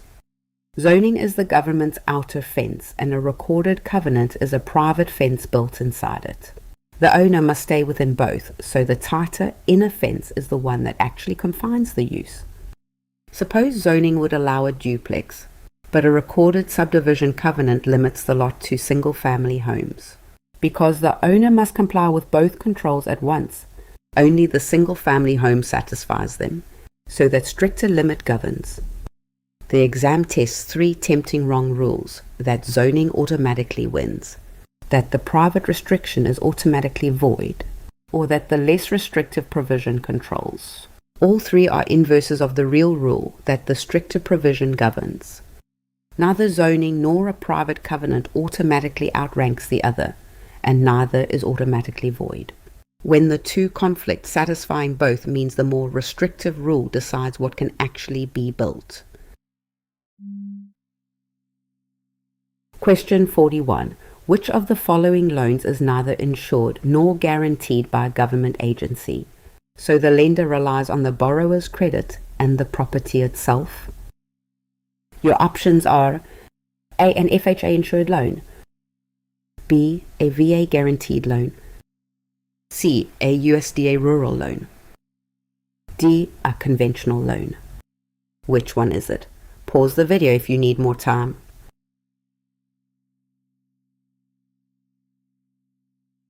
The correct answer is D. A conventional loan.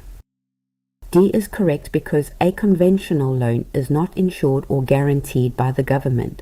The lender relies on the borrower's creditworthiness and the property as collateral rather than on a federal agency's backing. A is wrong because an FHA loan is insured by the Federal Housing Administration, which protects the lender against default loss. That government insurance is exactly what a conventional loan lacks.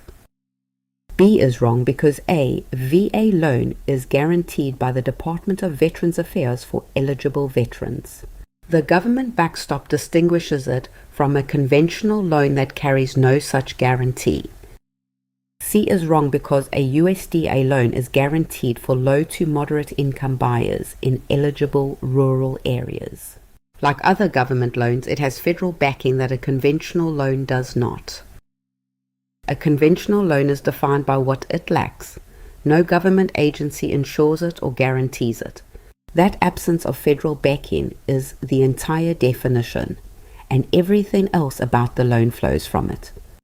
Because the lender carries all the risk alone, conventional loans typically demand solid credit, often a larger down payment, and private mortgage insurance when that down payment is small. An FHA loan is insured by the Federal Housing Administration. A VA loan is guaranteed by the Department of Veterans Affairs, and a USDA loan is guaranteed for qualifying rural buyers. A conventional loan carries none of that federal insurance or guarantee. Picture the difference directly. Government-backed loans route a federal guarantee to the lender, while a conventional loan connects only the borrower's credit and the property straight to the lender, with no agency standing between them. When no federal agency stands behind the loan and it rests only on the borrower's credit and the collateral, that is a conventional loan. Question 42. Which of the following describes mere personal permission to use another's land, revocable at the owner's will and not an interest in land? Your options are A, a license, B, an easement appurtenant, C, a prescriptive easement, D, a deed restriction. Take a second. Which answer would you pick?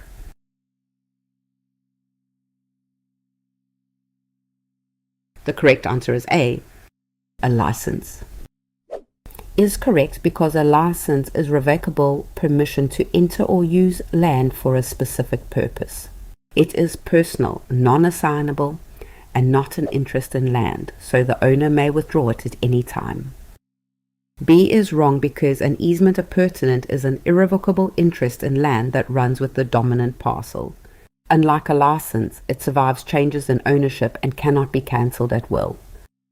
C is wrong because a prescriptive easement is acquired by long, open, adverse use and becomes a permanent right. That permanence is the opposite of permission the owner can revoke whenever desired. D is wrong because a deed restriction is a private limit on how land may be used, written into the deed. It binds owners rather than granting one party revocable permission to enter the property. A license is the weakest right anyone can hold to use another's land, and comparing it to an easement is the clearest way to understand it. A license is revocable, meaning the owner can withdraw it any time. It's personal, so it can't be transferred to someone else. And it creates no ownership stake at all, unlike an easement which endures and runs with the land. Picture a landowner letting a neighbor cross a back corner of the yard to reach a fishing spot. That's a license, personal to the neighbor, revocable anytime, and gone the moment the owner sells or changes their mind. Exams test whether you can separate a license from its lookalikes. An easement appurtenant runs with the land permanently. A prescriptive easement arises from long, hostile use and becomes permanent too. A deed restriction is a private limit on land use, not permission to enter at all. If a right can be pulled back at the owner's pleasure and belongs only to the person who received it, it's a license. If it survives a change of ownership and runs with the land, it's an easement or another true interest. Question 43. A licensee directs minority buyers towards certain neighborhoods and away from others based on the buyer's protected class. Which prohibited practice is this? Your options are A, blockbusting, B, steering, C, redlining, D, puffing. Before I reveal it, which one do you think is right?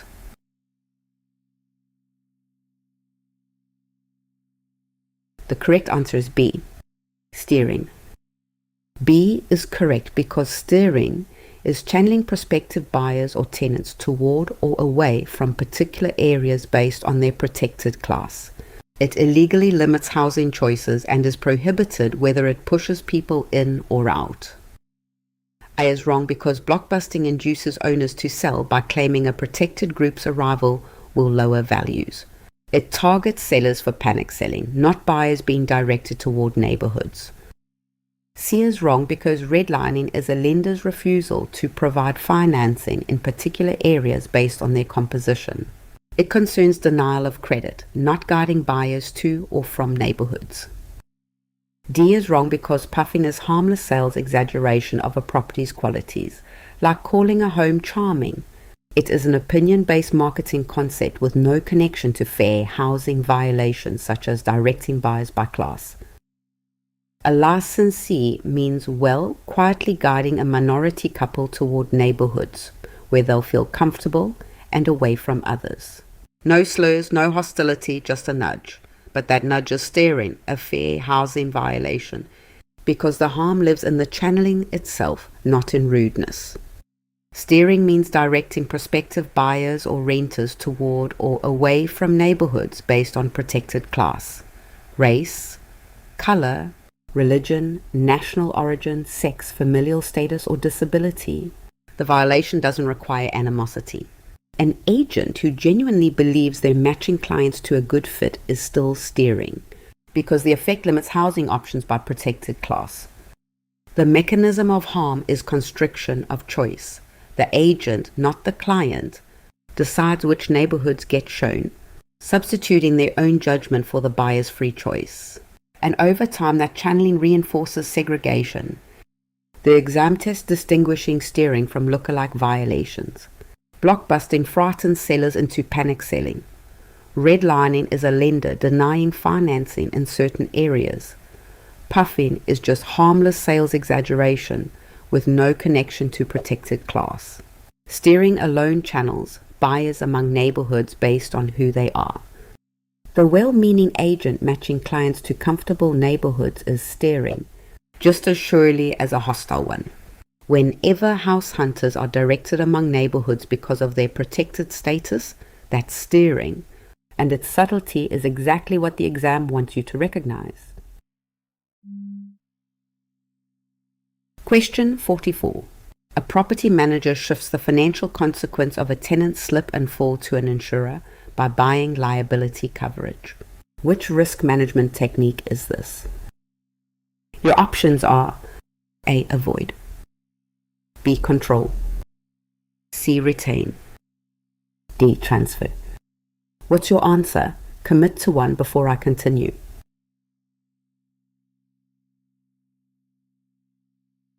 The correct answer is D.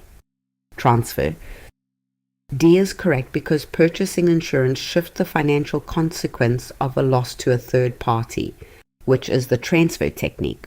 It is the most common risk management response a property manager uses for liability exposure. A is wrong because avoiding a risk means removing its source entirely, such as filling in a pool. Buying coverage keeps the risk in place but shifts its cost. B is wrong because controlling a risk reduces its probability or severity, like adding security lighting. Insurance does not lower the chance of a loss, it transfers the financial burden. C is wrong because retaining a risk means self-insuring and absorbing the loss, often through a high deductible. Buying liability coverage does the opposite by passing the exposure to an insurer. Risk management gives a property manager 4 basic ways to handle a hazard: avoid it, control it, retain it, or transfer it. Buying insurance is the textbook example of transfer, and understanding all 4 side by side is the key to this concept. Avoidance removes the source of risk entirely, like filling in a pool so no one can drown. Control reduces the probability or severity of a loss, like adding handrails or lighting. Retention means keeping the risk and paying for losses yourself, often through a deductible. Transfer moves the financial burden to someone else, and insurance is the classic vehicle for that. Many risks in a building open to tenants can't be avoided or fully controlled, yet are too large to comfortably retain.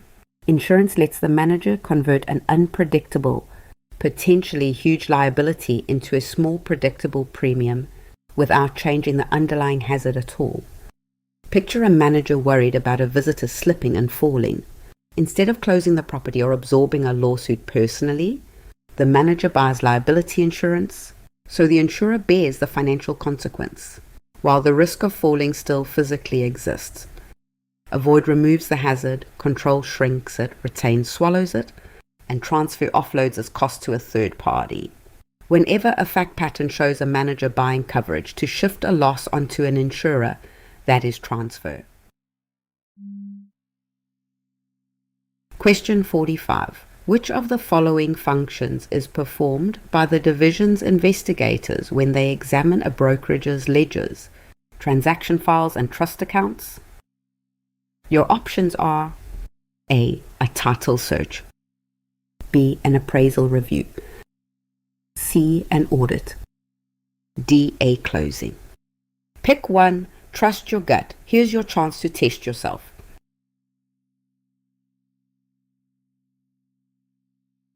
The correct answer is C. An audit. C is correct because the superintendent and division have authority to audit a brokerage's books, records, and especially its trust accounts. Audits may be random or complaint-driven, and a broker who cannot reconcile the trust ledger faces discipline. A is wrong because a title search examines the public record of ownership and encumbrances on a parcel. It has nothing to do with the division reviewing a broker's internal books and trust accounts. B is wrong because an appraisal review evaluates a valuation report for a property. The division's examination of brokerage records and trust ledgers is an audit, governed by the license law, not appraisal standards. D is wrong because a closing is a settlement event that transfers a property and disperses funds. The division's inspection of a broker's records to confirm compliance is an audit, a wholly separate activity. Ohio lets real estate regulators audit a brokerage without warning because trust accounts are where consumers can be harmed the most, and only ongoing oversight catches a problem before the money disappears. A brokerage holds other people's money, earnest money, deposits, security deposits, and funds held pending closing. None of it belongs to the broker, so the state must be able to verify it stays intact and properly segregated. Investigators arrive either at random or because of a complaint and pull the ledgers, transaction files, and trust account statements. A properly run trust account reconciles the balance on hand equals exactly what is owed to each party. Don't confuse this with the lookalikes. A title search examines a property's chain of title. An appraisal review evaluates a valuation report. And a closing is the settlement event that transfers property and disperses funds. Only the audit inspects a broker's own books and trust ledgers. Remember the signal words: examine the ledgers, trust accounts, books and records, random or complaint-driven. Whenever regulators are reviewing a brokerage's financial record to protect client funds, that's an audit. Question 46. A signed purchase agreement sits between signing and closing, with the seller still owing a deed and the buyer still owing payment. Which of the following describes it? Your options are executory, B. Executed, C. Void, D. Unilateral. Which would you go with? Lock it in before the reveal.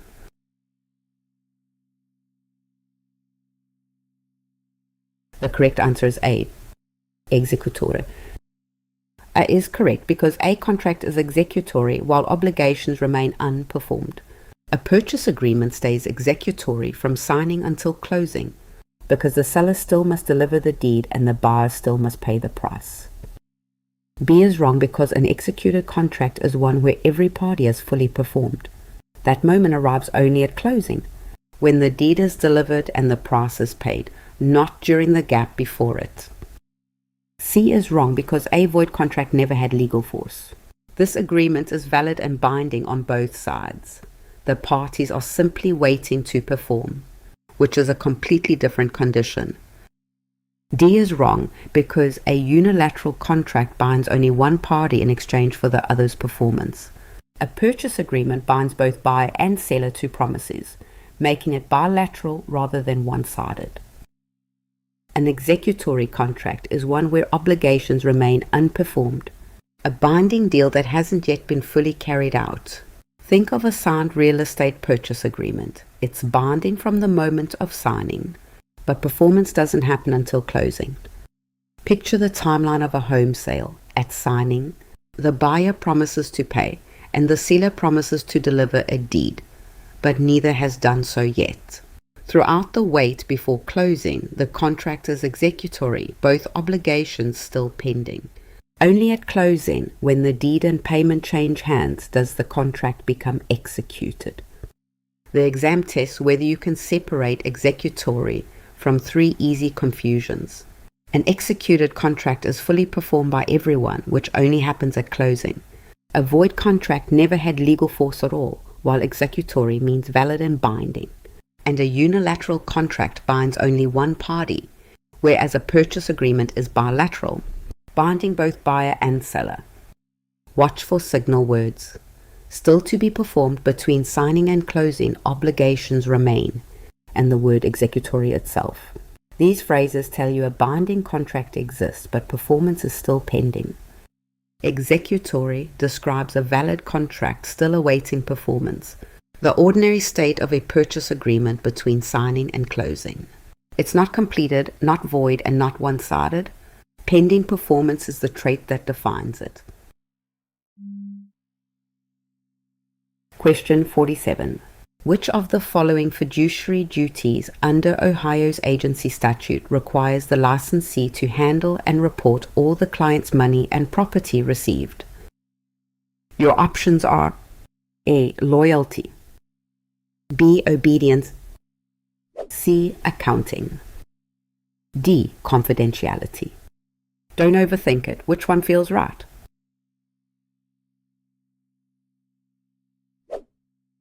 The correct answer is C. Accounting. C is correct because accounting requires the licensee to account in a timely manner for all money and property in which the client has an interest, such as earnest money or deposits, tracking the trust account requirements of Ohio law. A is wrong because loyalty concerns putting the client's interests first and avoiding self-dealing. It governs allegiance, not the handling and reporting of funds belonging to the client. B is wrong because obedience is about following the client's lawful instructions. It directs whose orders the agent must obey, not how the agent manages the client's money. D is wrong because confidentiality protects the client's bargaining position information. It shields sensitive facts such as motivation and price limits from disclosure, but says nothing about safeguarding or reporting the funds a client deposits. Among a licensee's fiduciary duties, accounting governs money and property. It requires that a licensee account in a timely manner for all money and property in which the client has an interest. A licensee who receives earnest money never treats it as their own. They hold it in trust, keep clear records, and report on it, so the client always knows where their money stands without undue delay. Accounting is a named fiduciary duty, not a mere administrative task, because mishandled money causes the most direct and irreversible harm. A lapse in loyalty can often be repaired, but misappropriated funds may simply be gone, and in its worst form, this violation becomes conversion, the theft of trust funds. The key nuance is separating accounting from the other duties which govern conduct rather than funds. Loyalty concerns allegiance, obedience concerns following lawful instructions, and confidentiality concerns protecting bargaining secrets. But only accounting concerns the money and property itself. Picture a licensee receiving a buyer's earnest money deposit. Accounting requires placing that money in the proper trust account, keeping accurate records and reporting on it so that at closing the funds are intact and fully accounted for. Question 48. In the income approach, which of the following correctly describes how the capitalization rate relates to value when net operating income is held constant? Your options are A. A lower cap rate raises value. B. The cap rate has no effect. C. A higher cap rate raises value. D. The cap rate equals the interest rate. Got a guess? Lock it in.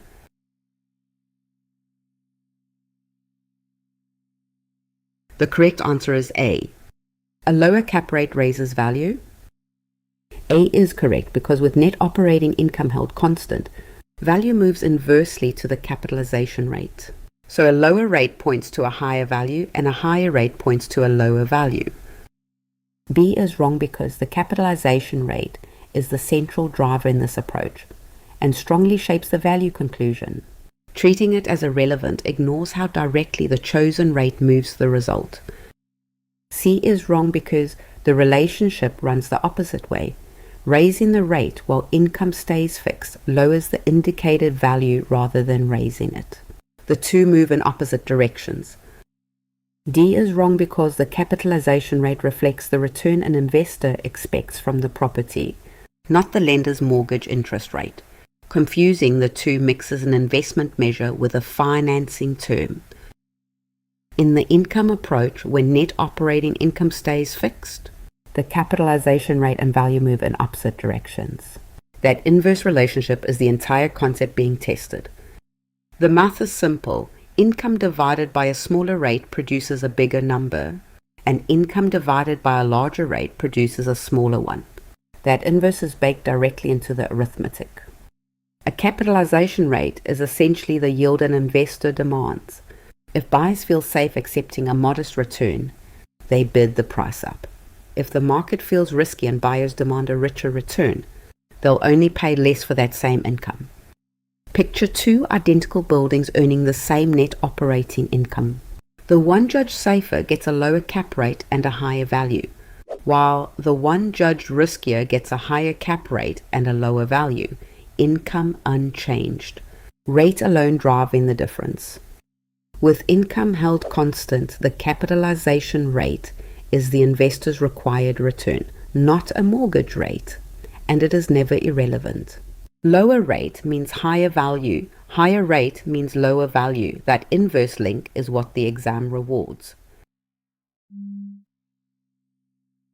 Question 49. A tenant farmer plants and cultivates an annual corn crop. Which of the following describes the farmer's right to re-enter and harvest that crop after the tenancy ends?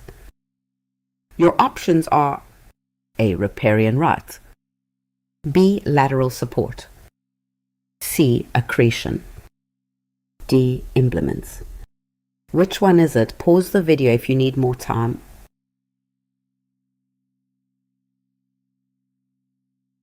The correct answer is D. Implements. D is correct because the doctrine of implements lets a farming tenant return to harvest annually cultivated crops produced by labor, even after the lease ends. Such crops are treated as personal property of the tenant.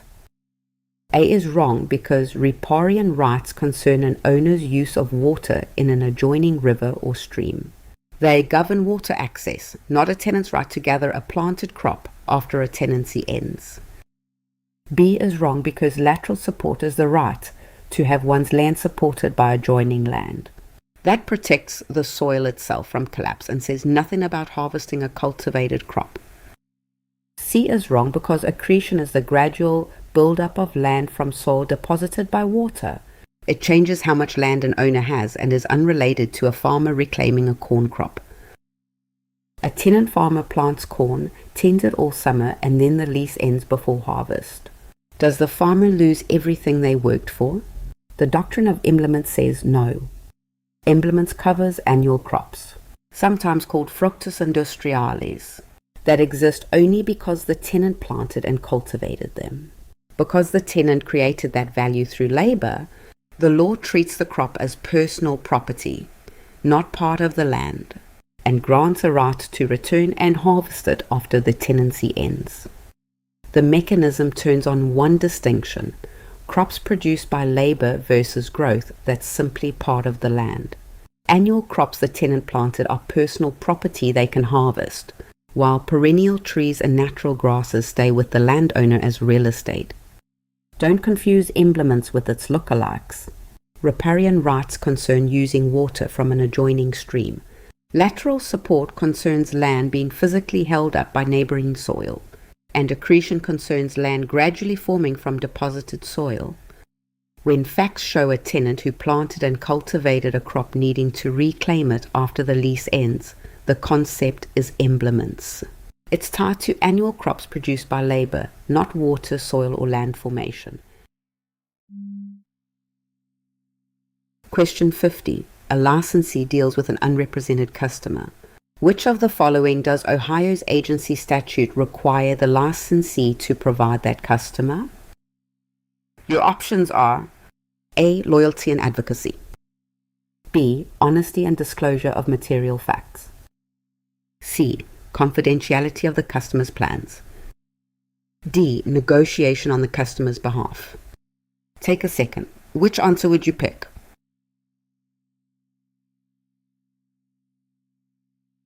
The correct answer is B. Honesty and disclosure of material facts. B is correct because a customer is owed honesty, good faith, and disclosure of known material facts. Ohio does not extend loyalty, advocacy, confidentiality, or negotiation duties to a customer because those belong only to a represented client. R is wrong because loyalty and advocacy are fiduciary duties reserved for clients. A licensee may deal honestly with a customer, but is never required to champion that customer's interests in the deal. C is wrong because confidentiality protects a client's bargaining position, not a customer's. The licensee has no duty to shield an unrepresented customer's plans or motivation from the other side. D is wrong because negotiating on someone's behalf is an act of representation. A customer is by definition not represented, so the licensee owes no duty to negotiate the customer's terms. In Ohio agency law, understanding what a customer is owed starts with understanding what a customer is not owed. The entire concept lives in the gap between an unrepresented customer and a represented client. A customer is an unrepresented party, and the law grants that person only a flaw: honesty, good faith, and disclosure of known material facts, including latent defects. The licensee can deal fairly with the customer while owing that customer no allegiance whatsoever. A client, by hiring the licensee, creates a representation relationship and receives the full fiduciary package: loyalty, advocacy, confidentiality, and negotiation on their behalf.